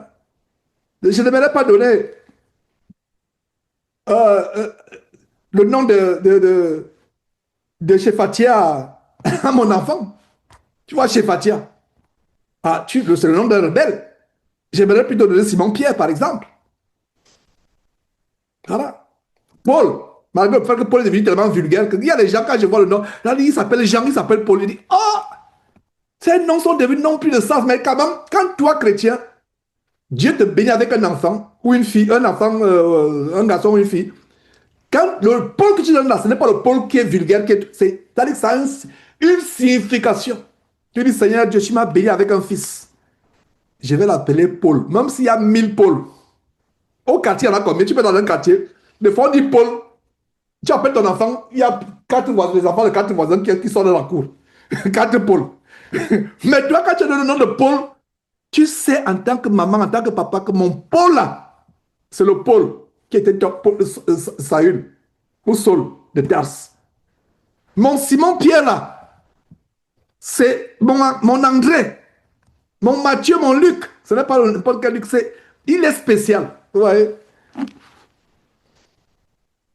Combien de fois, je suis content, j'ai dénoncé la Shekinah. Des parents m'ont appelé. Oh, vraiment, je dois faire comment? Mais j'ai le nom de Shekinah. Shekinah, vous voyez, voilà l'exemple. Tendance. Shekinah. Non, il y a des mamans qui m'ont appelé, des parents. Je me rappelle ce couple en Côte d'Ivoire. Mais vraiment, notre enfant s'appelle Shekinah. On va faire comment? Il dit, va dada. C'est le week-end. Lundi, là, va à la mairie devant le juge. Je ne sais pas comment ça se passe en Côte d'Ivoire. Va à la mairie devant le juge, enlève le nom là de ta date de naissance. Dada. Ah là, bon, c'est aussi grave que ça. Il dit que non, c'est grave. Révoque ce nom. Demande pardon à Dieu. Mais on pensait que c'est la présence de Dieu. Donc ton enfant s'appelle la présence de Dieu. Alors que ce n'est même pas la présence de Dieu. Si c'était la présence de Dieu, il n'y a pas de problème. Mais ce n'est même pas la présence de Dieu, c'est un démon mâle et femelle. Donc vous qui m'entendez, vous qui aimez donner un nom parce que c'est la mode chrétienne, vous ne pouvez pas dire la mode chrétienne dans les églises babyloniennes, c'est la mode. Oh, Shekinah. Combien d'enfants, de filles s'appellent Shekinah aujourd'hui? Donc, si toi qui m'écoutes sur Facebook ou je ne sais pas, plus tard tu vas m'écouter, ce n'est pas par hasard que tu m'écoutes. Ton enfant s'appelle Shekinah. C'est le démon de la cabale juive, mi-homme, mi-femme, qu'on appelle Baphomet. C'est un démon qui est dans ta maison. Shekinah. Toutes les Shekinah que je connais, il y a un dénominateur commun. C'est les esprits de volupté. Shekinah. Shekinah. Repentez-vous. Maintenant, si l'enfant est devenu majeur, il veut garder son nom. C'est pas grave. Dites à l'enfant, expliquez à l'enfant que vraiment, dans mon ignorance, je t'ai donné ce nom. Je t'ai donné ce nom. Vous donnez le nom d'Isis à votre fille. Oh, ça fait cool, Isis. Non, Isis, c'est la déesse égyptienne. Comme les Américains. What's wrong with you? Ça ne va pas là, vous ne faites pas de recherches. Et vous êtes chrétien, c'est les chrétiens qui donnent un nom. Isis. Oh, Cléopatra. Oh, ça fait beau, ma fille s'appelle Cléopatra. Va faire les recherches sur Cléopatra. Va faire les recherches. Diane. Diana. Je vais donner Diane. Oh, la princesse Lady Diana. Diane, c'est... La Diane des Éphésiens, c'est une déesse. Hein? Les gens m'accusent de radicalisme, mais frère, soyons radicaux. Diane, non, non. D'autres s'appellent Nubia. Là, c'est les Kémites, ceux qui font l'égyptologie. Les Nubiens, c'est l'occultisme égyptologique. Quand on dit oh, Nubia, faites attention aux prénoms. Ne donnez pas les noms par hasard. C'est comme si Dieu voulait vraiment on se concentre sur les relations famille et autres, mais vraiment, c'est important. Tu as écouté, fais attention aux noms. Aujourd'hui, il y a Internet. Va sur Google, tape Google, tape seulement quelle classification de, de, de, quelle classification du prénom que bon, mon épouse et moi, ou bien mon époux et moi, nous voulons donner. Fais des recherches. Hein? Fais des recherches. Même ton prénom, fais des recherches. Si tu as un nom bizarre, etc., qui n'est pas commun, fais des recherches. Pourquoi ce nom? Pourquoi ce nom? J'ai fait les recherches sur Georges. J'ai continué. Enfin, je n'ai pas fait les recherches. J'avais fait les recherches sur Clément. Il n'est pas encore fait les recherches sur Georges, mais quelqu'un m'a dit que ça signifie cultivateur. J'ai dit, waouh, le semeur. Et si c'est cultivateur, c'est bon. Nous semons le semeur, nous semons pour les graines pour l'évangile de Christ. On est un semeur. Donc, faites les recherches. Si vous avez un nom, ok, Paul, je ne sais pas, c'est facile. Matthieu, c'est facile. Ah, c'est facile. Mais faisons les recherches. Bien de fois, on ne sait pas quelle origine un nom. Mais si un nom c'est neutre, bon, il y a les noms, ça veut dire, ça signifie, il n'y a pas de problème. Mais si tu fais les recherches, c'est que c'est un démon. Est-ce que vous savez même qu'il y a les portes ouvertes par rapport au nom? Vous priez, vous priez, vous priez, mais j'ai nettoyé ma vie. Ma vie est pure, ma vie est claire. Mais pourquoi je vois toutes les mauvaises choses? Pourquoi je suis toujours attaqué? Les démons, quelque part, se disent que nous sommes dans sa vie. Il y a le lien. Nous sommes là parce que nous devons être là. Son nom nous retient. Oh, débarrasse-toi de ce nom. Je ne vais pas susciter la paranoïa, mais nous sommes sanctifiés en Christ Jésus. N'oublions pas cela. Nous sommes sanctifiés en Christ Jésus. Nous sommes une nouvelle créature. Mais en tant que nous n'aimerons pas voir dans notre vie quelque chose qui appartient à Satan. Imagine que tu as un nom qui s'appelle un nom qui signifie sacrifice humain. Et tu vas dire que dans une nouvelle créature, je vais laisser sacrifice humain dans mon nom. Non! Non, je ne peux pas, je vais me débarrasser de ce nom. Mais soyons sages, en allant voir le juge le maire, déjà que bon, tu as le droit d'avoir tout nom. Il ne va pas te demander les raisons. Je ne sais pas, dans votre pays, si il faut une raison valable pour changer le nom, mais aussi aux États-Unis, vous pouvez changer votre nom 1000 fois et personne ne va vous demander quoi que ce soit. Donc voilà quelques exemples, mes frères et sœurs, de ce que le nom n'est pas. Quand vous voyez les noms des personnes dans la Bible, à partir d'aujourd'hui, en lisant la Bible, vous n'allez plus vite passer sur les noms. Ouais. Depuis là, ça cause les noms que ça fait quoi? Combien de minutes que nous sommes là? Toutes ces parties-là, ça cause des noms.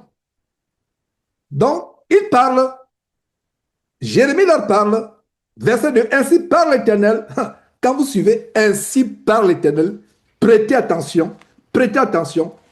Celui qui restera dans cette ville mourra par l'épée, par la famine ou par la peste. Mais celui qui sortira pour se rendre aux Chaldéens aura la vie sauve. Sa vie sera son butin et il vivra. Ouais, maintenant, Dieu se met du côté des Chaldéens. Pourtant, les Chaldéens, c'est les ennemis de Dieu. Dieu peut utiliser nos ennemis pour nous punir. Voilà la révélation ici. Voilà la révélation. Dieu peut, quand tu es agréable à Dieu, tu dresses une table en face de tes ennemis. Dieu dresse une table en face de tes ennemis. Une table d'abondance, une table de joie, de bénédiction. Tes ennemis sont là. Devant cette table, ils ne peuvent pas te toucher. Mais quand tu as une vie qui est désagréable à Dieu, Dieu te livrera au bon plaisir de tes ennemis. Verset 3, ainsi par l'Éternel, l'Éternel continue à parler, cette ville sera livrée à l'armée du roi de Babylone qui la prendra. Donc ces gens écoutaient des choses, ils ne voulaient écouter les bonnes prophéties. Et c'est ça les faux prophètes aujourd'hui, qui annoncent les choses agréables. En fait, c'est même les mensonges. Ils viennent vous mentir. Tu vas prospérer, tu vas faire ceci, tu vas faire cela. Regarde les meilleurs vœux. J'ouvre la parenthèse sur les meilleurs vœux. Vœux de prospérité. Je pense que c'est la bonne occasion de répondre au frère Zongo par rapport aux vœux. Les souhaits de prospérité. Je te souhaite ceci, je te souhaite cela, je te souhaite. Il n'y a pas de souhait de... Je vous assure que commencez à souhaiter aux gens de vos familles, vos amis qui disent qu'ils sont chrétiens. Je te souhaite meilleurs vœux de délivrance du mensonge. Meilleurs vœux de délivrance de l'ivrognerie. Meilleurs vœux de délivrance de ceci. Commencez à souhaiter cela. Vous allez les choquer. Ils vont dire que vous êtes fous.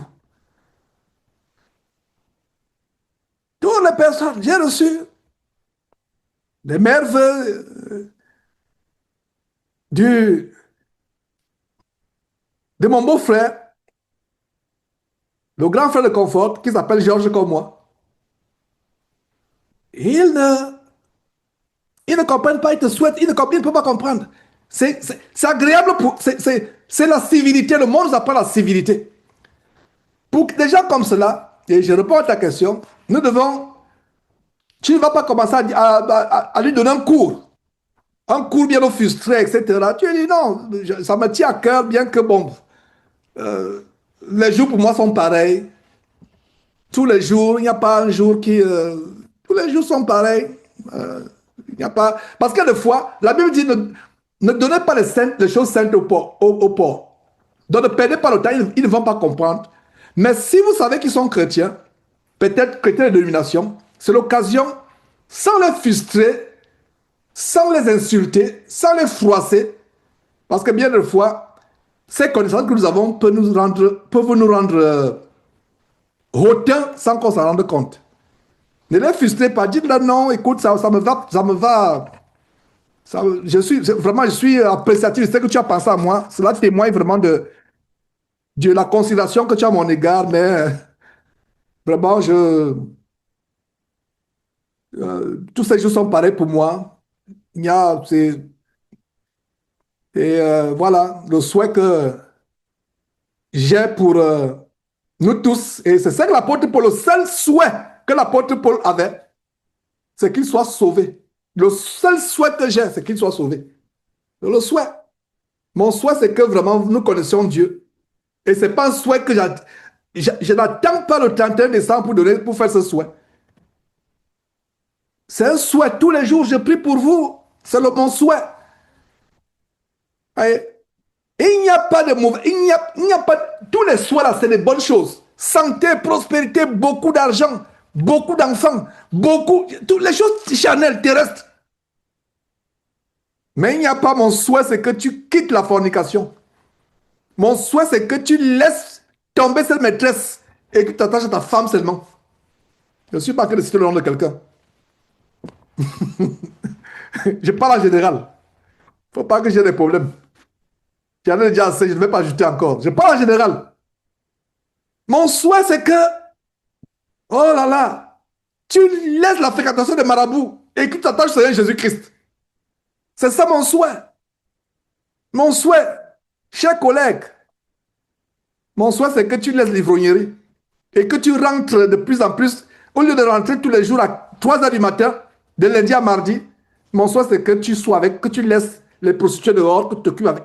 Ça, c'est mon souhait. Vous voyez comment le monde est différent. Eux, ils sont du monde.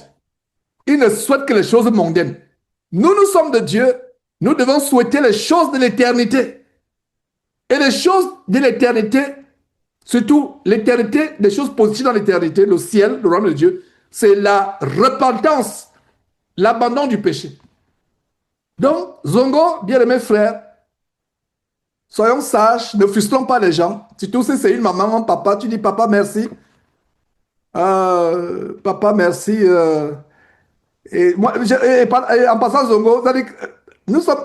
Bon, le, mon beau-frère ne connaît pas ma position vraiment tellement. Il ne connaît pas ma folie en Christ. Mais ceux qui savent, mon beau-père, mes frères, moi-même, non, nous ne recevons plus. On ne reçoit plus. Ça fait des années qu'on ne reçoit plus. Oh, meilleur vœu, mes enfants là-bas, meilleur vœu. Mon fils Georges, ma fille conforte, mes petits-enfants. On recevait, mais à un moment, nous ne recevons plus. Nous ne recevons plus pourquoi? Parce qu'ils savent que ce n'est même pas la peine. Et aussi, la raison pour laquelle les parents et les amis et les collègues continuent à vous souhaiter meilleurs vœux, c'est parce que vous ne leur avez pas expliqué votre folie en Christ. Folie pour eux, mais sagesse pour nous. Est-ce que vous comprenez? Parce que ton collègue, si tout au long de l'année, ton collègue il connaît ta position en Christ, il ne va pas te souhaiter. Donc, bien des fois, nous sommes aussi fautifs. Nous sommes fautifs. Les parents continuent à te souhaiter bonne année. Joyeux Noël. Il y a un problème. Quand les parents te connaissent radicaux, ils ne vont même pas tenter. Ils ne vont même pas essayer. Ils vont dire celui-là, non, laissons-le de côté. Laissons-le. N'allons pas le provoquer. Vous voyez? C'est aussi. Parce que tu ne vas pas attendre la fin de l'année. Pour commencer à expliquer. Explique ta position. Et aujourd'hui, presque tout le monde pense qu'il est chrétien. Tout le monde pense qu'il est chrétien. Mais quand tu es dans les rapports avec tes voisins au quartier, il faut qu'ils sachent dans ta position que non, là, et c'est quelqu'un qui est intime, qui pense qu'il est ton ami, qui va t'envoyer une carte ou qui. Ça veut dire qu'il y a une relation quand même, n'est-ce pas? Quelqu'un dans le quartier à qui à peine tu dis bonjour, il ne va pas prendre la peine de t'écrire un email pour dire bonne année. Un membre de la famille qui. Ça veut dire que les gens qui te disent bonne année, qui t'écrivent, qui prennent la peine, je ne dis pas dans la rue. Je ne dis pas dans la rue. Au quartier, quelqu'un passe, un voisin, oh, Happy New Year. Oh, non. Je parle des gens qui vont prendre aller sur WhatsApp, composer un texte, etc. Si ces gens-là savent quelle est ta position en Christ, quelle est ta position, alors ils savent quelle est ta position en Christ, ils ne vont pas, ils vont pas te souhaiter. Donc, je ne sais pas si j'ai répondu à la question Zongo, mais je résume la réponse à ta question en disant que nous devons faire preuve de beaucoup de sagesse. S'ils ne connaissent pas notre foi, c'est l'occasion, sans paraître hautain, sans paraître injurieux ou avec beaucoup de sagesse, dire que non, ça c'est bon. Hein, ça me réjouit de ce que tu as pensé à moi, mais je sais, tous ces jours sont pareils pour moi. Même chose pour l'anniversaire. Oh, joyeux anniversaire! Expliquer à la personne qu'un anniversaire pour moi, ce n'est pas un sujet de joie. C'est ça que j'avais expliqué à, aux ressources humaines d'un ancien employeur, direction des ressources humaines. Est-ce que tu fais qu'on fasse le shout-out? Shout-out, ça veut dire qu'on crie, on crie dans les haut-parleurs tous les étages de l'entreprise à midi, écoute, il y a les shout-outs, ceux qui sont nés ce jour-là. Et non. Et les gens attendent ça, les gens veulent ça. Moi, je lui ai expliqué que non, moi, je ne veux pas. Pourquoi? Elle m'a dit, mais tu me surprends, mais comment tu ne voudrais pas? Mais tout le monde attend ça. Elle dit, non, je ne veux pas parce qu'en fait, pour moi, c'est plutôt un jour de tristesse. How come? Donc, on s'écrivait, c'était par écrit. Mais comment ça, un jour de tristesse? Non, parce qu'à supposer que c'est mon 40e anniversaire et que Dieu sait s'il devait mourir à peut-être 70 ans, 80 ans ou 90 ans. Donc, plus les années passent, ça dit que moins le nombre d'années sur Terre diminue. Et je m'approche pour le monde. Si je ne me suis pas repenti, comme il m'a dit ça à une personne du monde, je m'approche de ma mort et de ma fin sur Terre. Et il y a des choses, par exemple, que j'aurais bien voulu réaliser sur Terre que je ne vais pas réaliser. Pour moi, c'est un mode. En fait, je lui parlais le langage qu'elle devait comprendre. Mais moi, je disais, par exemple, que est-ce que je me suis sanctifié? La Bible dit que celui qui pêche, pêche davantage, celui qui sanctifie, sanctifie davantage. Est-ce que je me suis suffisamment dépouillé? Le temps court, le temps court. Donc, je vous assure qu'après, me dire, wow, now now I understand, I get it. Non, je comprends maintenant. Oh, je comprends, je comprends. Ouais. Donc, ça. Mais il faut que les parents sachent quelle est votre position. N'attendez pas le 31 décembre. Commencez à dire que voilà vos positions chrétiennes. Tous les jours sont pareils. Les anniversaires et autres. Je ne suis pas dans les fêtes. Votre position, donc soyez en feu pour la parole de Dieu. Donc voilà. Je pensais pouvoir peut-être répondre à la fin de l'enseignement, mais Dieu a voulu que j'ouvre cette parenthèse par rapport aux vœux. Donc, pourquoi Jérémie se trouve dans les problèmes ici? Jérémie souhaitait des choses contraires à ce qu'il voulait entendre.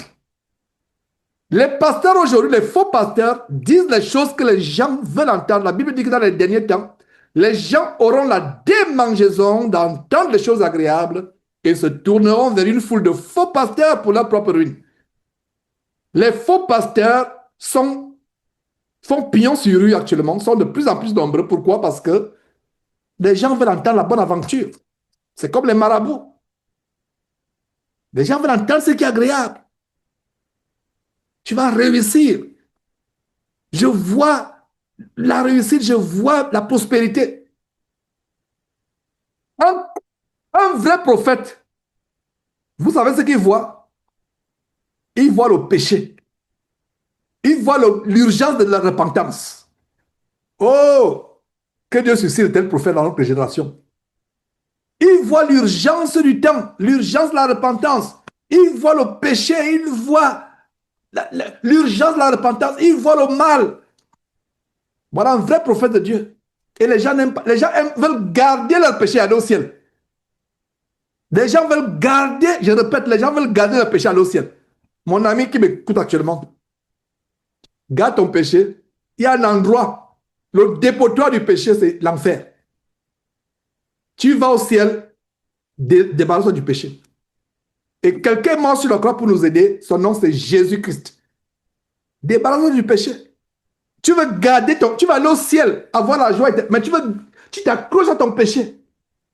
Un prophète annonce la repentance. Un prophète expose les péchés. Un prophète voit les péchés. Cessez de vous habiller comme des prostituées. Cessez de vous habiller comme des prostituées. Cessez d'avoir des rapports sexuels avant le mariage. Cessez d'avorter. Cessez de mentir, de faire la fraude. Voilà un prophète. Et ce genre de prophète, comme on va voir, on n'aime pas. Donc, que ce soit les faux pasteurs qui font les souhaits, tout ce qu'ils vous souhaitent les choses, c'est quelque chose de positif, que ce soit les voisins qui vous souhaitent joyeux Noël. Je pense que pour joyeux Noël ou bonne année, les vœux de nouvel an, je pense qu'on doit commencer à contrecarrer. Quand c'est les fins d'année, là, etc., on va bombarder aussi nos vœux. Non seulement pour 2027, pour ceux qui seront 2027, mais on va aussi ajouter pour tous les jours. Meilleur vœu de délivrance du péché. Meilleur vœu. Donc, frère, vraiment, joignez-vous à moi pour bombarder Internet avec nos vœux pour le monde. Vœu de repentance. Et ce n'est pas une année. C'est tous les jours. Meilleur vœu de repentance. Oh là là, on ne peut, parce qu'en Afrique, les bien-aimés frères comme qui sont au Canada, qui n'ont jamais été en Afrique, vous ne connaissez pas. Je dis souvent aux enfants ici que Noël et bonne année ne sont pas célébrés aux États-Unis comme en Afrique. Et nous sommes allés à la télévision, nous sommes allés, et on a prié ce soir-là après. Je leur ai dit, bon, ok, vous ne me croyez pas. Je suis allé, j'ai tapé sur YouTube Christmas in Africa. Oh là, les enfants ne revenaient pas. C'est les gens crient. Les gens, ça dit que c'est l'euphorie. Je dis, voilà. Ça dit qu'il y a l'euphorie. Alors, si ici on ne peut pas crier comme ici, on n'entend pas bonne année, bonne année, bonne année, bonne année. Donc, frère qui est en Afrique, au Cameroun, en Côte d'Ivoire, voilà le conseil que je te donne. Et si m'arrive que je me retrouve en Afrique le 31 décembre, je serai dans la rue, je n'ai pas de bière, Mais j'aurai ma Bible. Bonne année de délivrance du péché. Mes vœux, tous mes vœux. L'avortement abandonné, l'ivrognerie, bonne année, meilleurs vœux. On va dire, mais ça, c'est encore quel fou. Mais c'est pas le gars de Jésus qui était là. Mais qu'est-ce qu'il est en train de faire ici? Là, il est devenu fou, c'est vrai. Mais voilà nos bonnes années. Mais si vous criez, on va payer la police. Donc, on ne peut pas le faire ici. Vous voyez, il y a des choses que dans un quartier ici, tu vas te mettre à crier. Mais en Afrique, sauf si c'est un endroit bon, public, un marché, etc., un carrefour, d'accord, on peut le faire. Mais on ne connaît pas la tendance de crier parce qu'ici, c'est de personne à personne. Mais en Afrique, dans les rues, dans le quartier, on entend les meilleurs. Surtout quand c'est. Il y a maintenant comment vous appelez là, les pétards et les explosifs, comment vous appelez les feux d'artifice, etc. Les gens commencent à crier. Donc, frère, à partir d'aujourd'hui, tu vas crier. Meilleur vœu de ceci. C'est ça le vœu. Que les gens se repentent. Oui. Donc, continuons avec Jérémie. Jérémie leur dit des choses terribles. Jérémie prophétise le malheur de la part de l'Éternel. Ce n'est même pas de la part de Jérémie, c'est la part de l'Éternel. Jérémie ne faisait que retransmettre ce que Dieu lui disait. Et les gens n'aimaient pas ça. Ils s'attaquaient au messager. Ils doivent s'attaquer à celui qui a envoyé le messager. Ils s'attaquent à Jérémie et c'est ça le problème. Un vrai prophète ne dit que ce que Dieu lui a dit de dire. Mais aujourd'hui, à cause de l'argent, de la célébrité, les gens prophétisent le mensonge. Prophétisent le mensonge. Comme il y a un bandit ghanéen qui a commencé à faire les barques de Noé pour dire que la fin du monde, c'est le 25. Je pense que je vais dénoncer ce. Si j'ai le temps de la semaine, je vais dénoncer ce jeune-là. Un influenceur. Maintenant, il s'habille, il porte un sac de cendre, un sac, le sac de tarot, de patates, il se met à, il commence, il dit qu'il est Noé, il change le nom, son nom c'est Noé. Il a les pêcheurs, les pêcheurs gagnants ont commencé à construire de grosses barques. Je pense il y a une instruction criminelle qui a été ouverte à son je crois qu'il est inculpé actuellement au Ghana. Un jeune influenceur. Les gens ne font pas les recherches. Des personnes, des gagnants qui ont abandonné leur boulot, des familles qui se disent au revoir, que vraiment vous allez, il y aura l'inondation, le déluge, ce sera comme autant un déluge. Et les 3 ou 4 pirogues gigantesques qu'il a construites, le ratio avec les foules et les foules qui sont venues. Que dit la parole de Dieu? Là, au temps de Noé, le monde fut détruit par le feu, par l'eau. Qu'est-ce que Dieu nous révèle? Le temps aujourd'hui est réservé pour quoi? Pour l'eau encore? Non. Pour le feu. Donc, regardez un petit exemple qui vous montre que si ces gens qui ont suivi ce feu Noé lisaient la Bible, ils vont dire que mais non, c'est la fin du monde. Les barques gigantesques, ça peut, comme une maison de 2 étages, mais en bois. Mais il y en avait, c'était peu pour des gens qui venaient d'autres quartiers. Ce qui lisait la Bible, c'est que ils devaient comprendre que au temps de Noé, c'est l'eau qui a détruit la terre, mais la terre d'à présent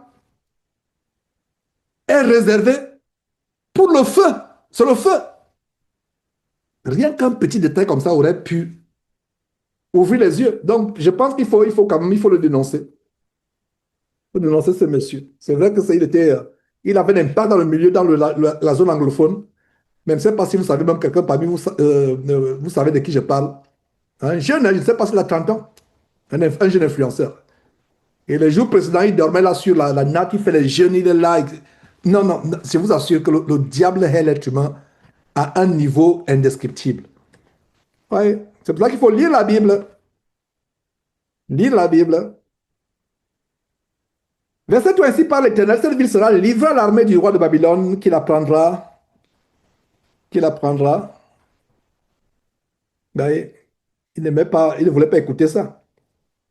Et le chef dit au roi, ah, la tribulation, regarde la pression. Les chefs dirent au roi, que cet homme soit mis à mort, car il décourage les hommes de guerre qui restent dans cette ville. Et tout le peuple, en leur tenant de tels discours, cet homme ne cherche pas le bien de ce peuple. Il ne veut que son malheur. Est-ce que c'est nouveau? Cet homme-là, il n'a jamais prophétisé une seule chose de positive sur les chrétiens. C'est mal l'enfer, enfer, enfer. Mais prophétise-nous aussi qu'on va trouver le travail. Prophétise-nous aussi qu'on aura le mariage. Prophétise-nous aussi qu'on va voyager. Rien que là. Est-ce que c'est nouveau? Il n'y a rien de nouveau sur le soleil. Voilà ce que nous voyons ici, n'est-ce pas? Non. Il nous décourage en tenant de pareils discours. Cet homme ne cherche pas le bien. Hein? Ce prédicateur-là, depuis des années, il ne veut pas notre bien. C'est pas l'enfer, l'enfer, l'enfer, l'enfer. Mais parle-nous aussi des choses positives. C'est exactement ce qui se passe là. C'est exactement ce qui se passe. Donc, verset 5, le roi Sédécias répondit, voici, il est entre vos mains, car le roi ne peut rien faire contre vous. Voilà un ancêtre entre guillemets de Ponce Pilate. Lui, il est d'Israël, Sédécias. Ponce Pilate est italien, mais quand il dit l'ancêtre, ça veut dire que le même esprit. Ça veut dire qu'on veut faire plaisir au peuple. Pour ne pas avoir le peuple contre soi, on se lave les mains et dit, prenez, faites ce que vous en voulez. Exactement. Vous pensez que c'est par hasard? Ce que Jésus a subi, comment une autorité le livre au peuple, c'est exactement ce que Jérémie subit ici. Une autorité, ici le roi, pour Jérémie, le livre au peuple. Au temps de Jésus, c'est qui? Ponce Pilate, le livre au peuple. Quand vous lisez de ces passages, faites le parallèle. Il y a des enseignements, il y a des révélations dans ces parallèles. Le roi Sédécias répondit, voici, il est entre vos mains, car le roi ne peut rien faire contre vous. Ah, regardez le verset 6. La sentence de mort était déjà prononcée. La sentence de mort était prononcée. Verset 6. Alors il prit Jérémie et le jeta dans la citerne de Malkija, fils du roi, laquelle se trouvait dans la cour de la prison. Ils descendirent Jérémie avec des cordes. Il n'y avait point d'eau dans la citerne, mais il y avait de la boue. Et Jérémie enfonça dans la boue. Waouh! Voilà la torture, voilà ce qui arrive quand on se tient pour la vérité. Quand on parle la vérité, on parle la part de Dieu. Voilà ce que ça entraîne, la persécution. Verset 7. Et Ebed-Melech, l'Éthiopien, eunuque qui était dans la maison du roi, apprit qu'on avait mis Jérémie dans la citerne. Le roi était assis à la porte de Benjamin. Donc voilà un Éthiopien qui va intervenir. Son nom, c'est Ebed-Melech. Donc voilà une bonne question pour un quiz. Voilà. On va dire par exemple, quel est le nom de l'Éthiopien qui avait aidé Jérémie à sortir de la citerne boueuse? A. Shadrach. B. Nebuchadnezzar. 3. Ebed-Melech. 4. Malkija. Tu as 8 secondes pour répondre. Tac, tac, tac, tac, tac. Ceux qui ont lu vont dire que c'est qui? Il s'appelait Ebed-Melech. Voilà, mes frères. Donc, lisons attentivement. Et là, même pour ceux qui ont raté, quand tu as la réponse reste. Ça, c'est le bien fondé des quiz. La réponse reste là. Je dis, oh, j'avais raté. La prochaine fois, tu sauras que c'est Ebed-Melech. Donc, Ebed-Melech, la Bible dit qu'il était un Éthiopien. Ce n'est pas par hasard. On aurait dit un homme, Ebed-Melech, donc c'était un Éthiopien, donc un Africain. Et lui qui était dans la maison du roi, apprit qu'on avait mis Jérémie dans la citerne. Il était dans la maison de qui? Du roi. Donc c'est pas n'importe qui était dans la maison du roi. Quand vous êtes dans la maison d'un roi, même si vous êtes cuisinier, vous êtes quelqu'un d'important. Même si vous êtes gardien, vous êtes important. Donc c'est un homme important. Le roi ne pouvait pas s'entourer. C'est-à-dire quand vous êtes dans la cour royale, ça me rappelle le roi Soleil, qui a construit Versailles, etc.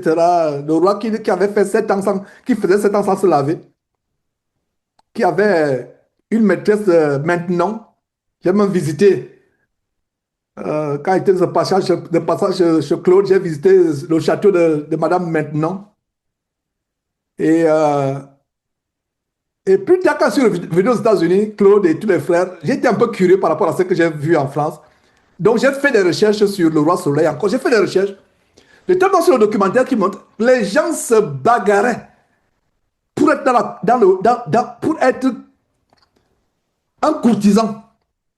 Ah, j'ai dit, ah non, c'était important que ça. Donc j'ai fait des recherches. Donc je comprends mieux aujourd'hui quand je vous dis que l'Éthiopie est un homme important. Et vous savez, je vais vous comprendre, je vais vous faire comprendre pourquoi je le dis. Voyez, les courtisans, il y avait certains qui étaient prêts à tout pour être dans la cour, dans Versailles, justement. Et Versailles, à l'époque, ce n'est pas Versailles que vous voyez aujourd'hui. Selon ce documentaire, il y avait plusieurs quartiers. C'était une ville. Parce que le roi Soleil voulait contrôler tout. Il voulait tout contrôler. Et il y avait des quartiers. Vous voyez, par exemple, ceux qui étaient plus, en fonction de votre hiérarchie, vous êtes à côté de lui, vous êtes très élevé. Donc, ceux qui sont loin, c'est au bas. Mais même ceux qui étaient loin, dans Versailles, dans son château, et c'était pour les hommes de pouvoir qui voulaient contrôler tout autour de lui. Il était très paranoïaque, il voulait tout contrôler. Et je vous épargne les détails sur l'hygiène à l'époque. Parce que tous ces gens devaient s'attrouper, etc. Et le bain n'était pas quelque chose que nous avons aujourd'hui. Bref, c'est pour dire que toute personne qui était courtisane était importante. Donc, je reviens maintenant sur, euh,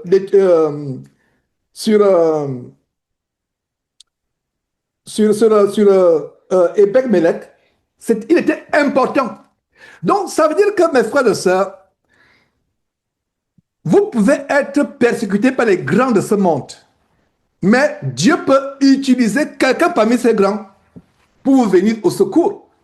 Voilà l'encouragement que nous avons. Quelqu'un peut utiliser parce que les grands de ce monde peuvent vous persécuter, mais Dieu peut utiliser parmi ces grands quelqu'un qui viendra vous délivrer. Donc, Ebed Melech, retenez ce nom, Ebed Melech, sortit de la maison du roi et parla ainsi au roi.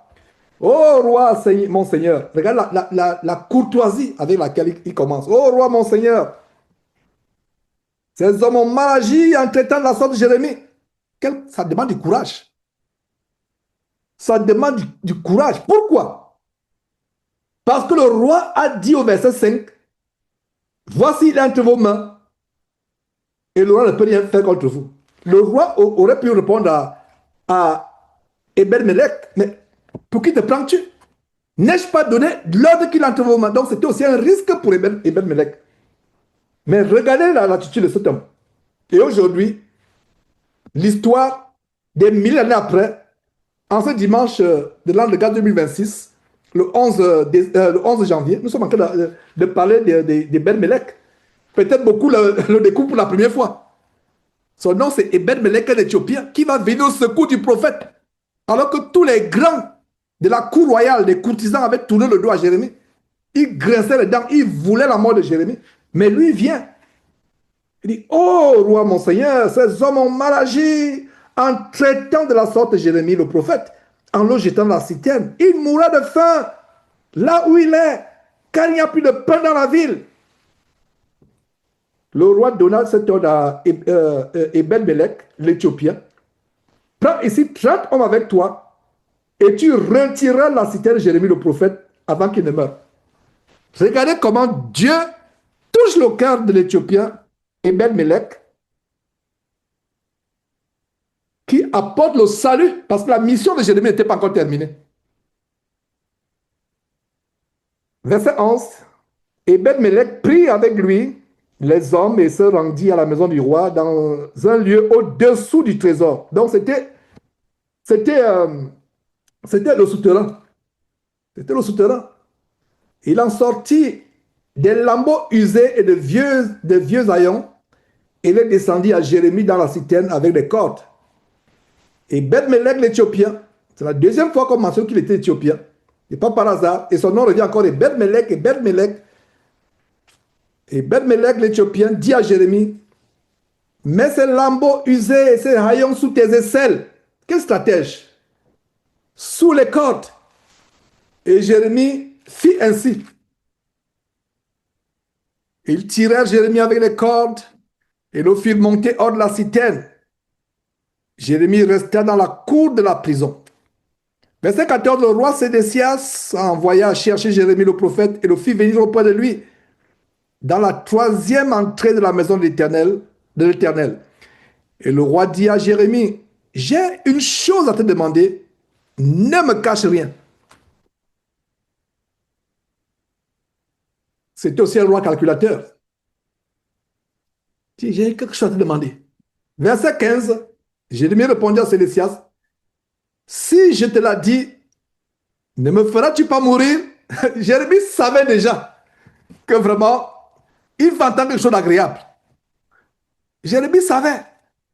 Donc, si je te l'ai dit, ne me feras-tu pas mourir? Et si je te donne un conseil, tu ne m'écouteras pas. C'est vrai. Parce qu'il voulait entendre quelque chose d'agréable.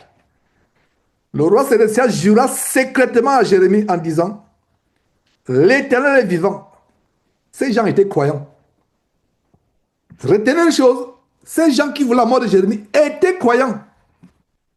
Mais ils avaient le cœur trompé par Satan. Il y avait le mélange. En même temps qu'ils adoraient l'Éternel Dieu, ils adoraient les attestés, les Baals et autres. Ils étaient des hommes faux, des criminels, des meurtriers. Mais ils se prenaient pour des chrétiens. C'est pour ça que le roi Sédécias parle en disant, l'Éternel est vivant, lui qui nous a donné la vie. Donc il était bien croyant, le roi Sédécias. Lui qui nous a donné la vie, je ne te ferai pas mourir, je ne te livrerai pas entre les mains de ces hommes qui en veulent à ta vie. Verset 17, Jérémie dit alors à Sédécias, ainsi parle l'Éternel, le Dieu des armées, le Dieu d'Israël. Si tu vas te rendre au chef du roi de Babylone, tu auras la vie sauve, et cette ville ne sera pas brûlée par le feu. Tu vivras, toi et ta maison. Quelque chose de difficile. Donc voilà, Jérémie l'a bien averti que ce que tu me demandes là, tu ne vas pas aimer. Tu risqueras de me faire mourir. Et même si je te le dis, tu ne vas pas obéir. Verset 18, mais si tu ne te rends pas au chef du roi de Babylone, regardez comment les Chaldéens, qui sont ennemis de Dieu, regardez comment les Chaldéens, qui sont ennemis de Dieu, ainsi que le roi de Babylone, qui lui aussi est ennemi de Dieu, mais Dieu les utilise, et le roi de Babylone, et les Chaldéens, pour punir la rébellion de son peuple. Très grande leçon, n'est-ce pas? Très grande leçon, en effet. Mais si, verset 18 à nouveau, mais si tu ne te rends pas au chef du roi de Babylone, cette ville sera livrée entre les mains des Chaldéens et qui la brûleront par le feu, et toi, tu n'échapperas pas à leurs mains. Verset 19. Verset 19. Le roi Sédécias dit à Jérémie, je crains les Juifs qui ont passé je crains les Juifs qui ont passé aux Chaldéens. Je crains qu'on ne me livre entre leurs mains et qu'ils ne m'outragent. Qu'est-ce que nous voyons ici? Le roi Sédécias a plus peur des hommes que de Dieu. Il a plus peur des Juifs que de Dieu. C'est ce qui arrive aujourd'hui. Choisissons. De qui avons-nous peur? De qui avons-nous peur? Avons-nous peur des hommes ou avons-nous peur de Dieu? Nous devrions plutôt avoir peur et uniquement peur de Dieu. La crainte des hommes tend un piège, dit la parole de Dieu. Verset 20, Jérémie répondit, verset 19 à nouveau, le roi Sédécias dit à Jérémie, je crains les Juifs qui ont passé aux Chaldéens. Je crains qu'on ne me livre entre leurs mains et qu'ils ne m'outragent. Jérémie répondit, on ne te livrera pas. Écoute la voix de l'Éternel dans ce qu'il te dit. Tu t'en trouveras bien et tu auras la vie sauve. Regardez la quiétude, la certitude, la confiance avec laquelle Jérémie parle. Il parlait de la part de Dieu. Aujourd'hui, c'est la même chose que nous devons avoir. Quand nous parlons de la part de Dieu, nous devons avoir cette quiétude, cette assurance. Nous devons être confiants qu'on parle de la part de l'Éternel. Il avait l'assurance. Une assurance infléchissable, une assurance inébranlable. Imitons l'assurance de Jérémie quand nous parlons de la part de Dieu. Donc Jérémie répondit, on ne te livrera pas. Écoute la voix de l'Éternel dans ce que je te dis. Il n'a pas dit la voix de Jérémie. Il rappelle toujours que c'est la voix de l'Éternel. Je suis que le porte-parole. Je ne suis qu'un messager. Écoute la voix de l'Éternel dans ce que je te dis. Tu t'en trouveras bien et tu auras la vie sauve. Verset 21. Mais si tu refuses de sortir, voici ce que l'Éternel m'a révélé. Et c'est terrible. Verset 22. Toutes les femmes qui restent dans la maison du roi de Juda seront menées aux Juifs du roi de Babylone et elles diront, tu as été trompé, dominé par ceux qui t'annoncent la paix. Et quand les pieds sont enfoncés dans la boue, ils se retirent. Regardez ce qui se passe ici. Ça nous rappelle quoi? Au jour du jugement, ceux qui ont été trompés par les faux pasteurs, tu auras ton visa, amen. Tu vas te marier, amen. Babylone ici, c'est une image de l'enfer. C'est l'image de l'enfer. Là-bas, ils vont se rendre compte que, mais Castanou, tu nous as trompés. Masuno Chinasi, tu nous as trompés. Béni-In, tu nous as trompés. Christo Yakilome, tu nous as trompés. Kamuka, tu nous as trompés. C'est pour ça que ne suivez pas un homme, suivez le Seigneur Jésus-Christ. Ne suivez pas un homme. L'homme peut vous tromper. L'homme peut vous tromper. Aïe, tu nous as trompés, tu nous as trompés. Il est tard. Il est tard. Verset 23. Toutes les femmes toutes tes femmes. Regardez, un roi qui avait les femmes. Toutes tes femmes et tes enfants seront menés au Chaldéen et toi, tu n'échapperas pas à leurs mains. Tu seras saisi par la main du roi de Babylone et cette ville sera brûlée par le feu. Verset 24, voyons la réaction de Sélécias. Un roi, un stratège tellement rusé, un roi futé, un fin limier. Alors, quelle est la réponse? Quelle est la réaction du roi? Verset 24. Sélécias dit à Jérémie que personne ne sache rien de ces discours et tu ne mourras pas. Et à ce moment, nous voyons vraiment, mes frères et sœurs, l'audace, le culot. Le roi Sélécias pensait qu'il avait le pouvoir sur la vie de Jérémie. Il dit à Jérémie que voilà, malheur à toi, si quelqu'un est au courant de ce discours, tu seras mort. Donc ne dis à personne et tu ne mourras pas. Verset 25, si les chefs apprennent que je t'ai parlé, et s'ils viennent te dire, rapporte tout ce que tu as dit au roi et ce que le roi t'a dit, ne nous cache rien et nous ne te ferons pas mourir. Tu leur répondras, j'ai supplié le roi de ne pas me renvoyer dans la maison de Jonathan, de peur que je n'y meure. Oui. Le roi incite Jérémie à dire ce qui n'est pas la vérité exacte de ce qui s'est passé. Verset 27, nous sommes à la fin. Tous les chefs vinrent auprès de Jérémie et le questionnèrent. Il leur répondit entièrement comme le roi l'avait ordonné. Ils gardèrent alors le silence et se retirèrent, car la chose ne s'était pas répandue. Jérémie resta dans la cour de la prison jusqu'au jour de la prise de Jérusalem. Finalement, Jérusalem sera pris. Donc, nous avons la révélation que, ainsi qu'a parlé l'Éternel par la bouche de Jérémie, Jérusalem va être prise parce que les paroles de l'Éternel n'ont pas été mises en pratique. Et mes frères et sœurs, les choses commencent à devenir tellement intéressantes, mais nous allons arrêter aujourd'hui à ce verset. Et par la grâce de Dieu, nous allons poursuivre Nous allons poursuivre par la grâce de Dieu avec la suite de ces récits. Et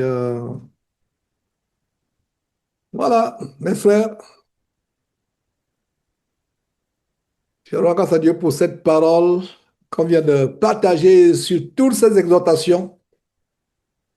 All right, donc, frère Rudy, s'il te plaît, débloque ton micro et rends grâce à Dieu pour ces moments que nous avons passés, tout ce qui a été dit, l'enseignement, les exhortations, surtout pour les parents. Dieu nous a exhortés et toutes les interventions, l'intervention de Loïc par rapport aux choses que nous regardons. Et donc voilà, selon que tu es inspiré, Rudy, vas-y, et nous allons nous séparer tout simplement.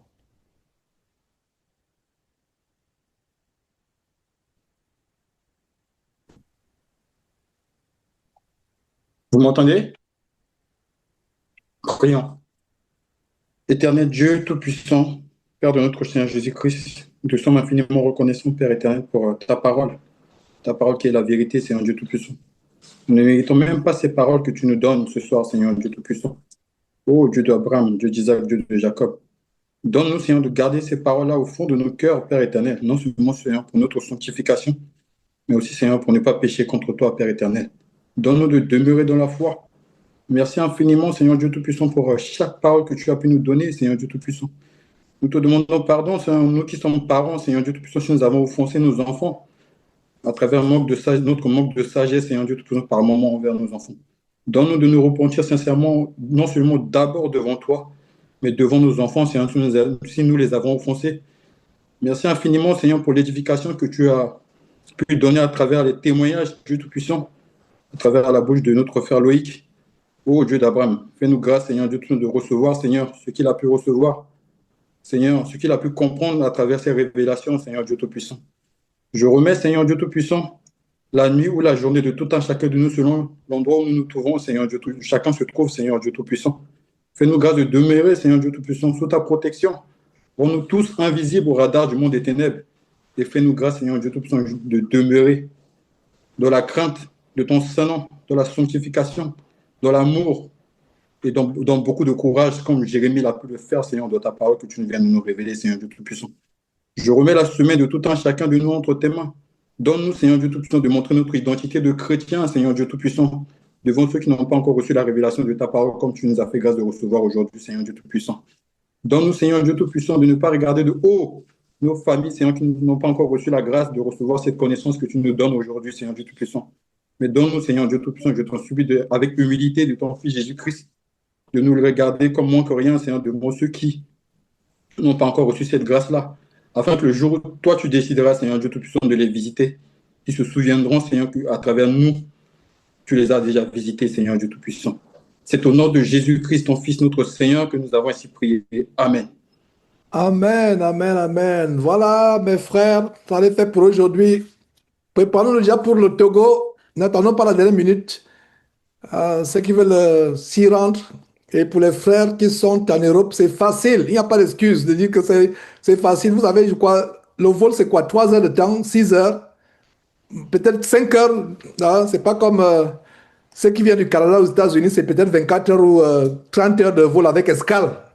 À Paris, si ils passent par Paris, bien sûr. Donc, préparons-nous, passeport, prenez déjà les renseignements, comment obtenir le visa pour aller au Togo. Est-ce que votre pays est éligible à l'exemption de visa ou bien est-ce qu'il vous faut un visa? Et s'il faut un visa, comment on doit l'obtenir? Donc, préparons-nous déjà. Ce sera un plaisir de nous rencontrer. Surtout, mes frères et sœurs, mettons ça en prière. Mettons ça en prière, que Dieu soit au contrôle de toutes choses et que sa volonté s'accorde pour que sa volonté pardon s'accomplit autant pour moi s'accomplit pour ces rencontres. Alors sur ce mes frères, je vous dis bye bye et à la semaine prochaine si le Seigneur Jésus ne revient pas entre temps et si par sa grâce nous sommes toujours sur cette terre. Bye bye.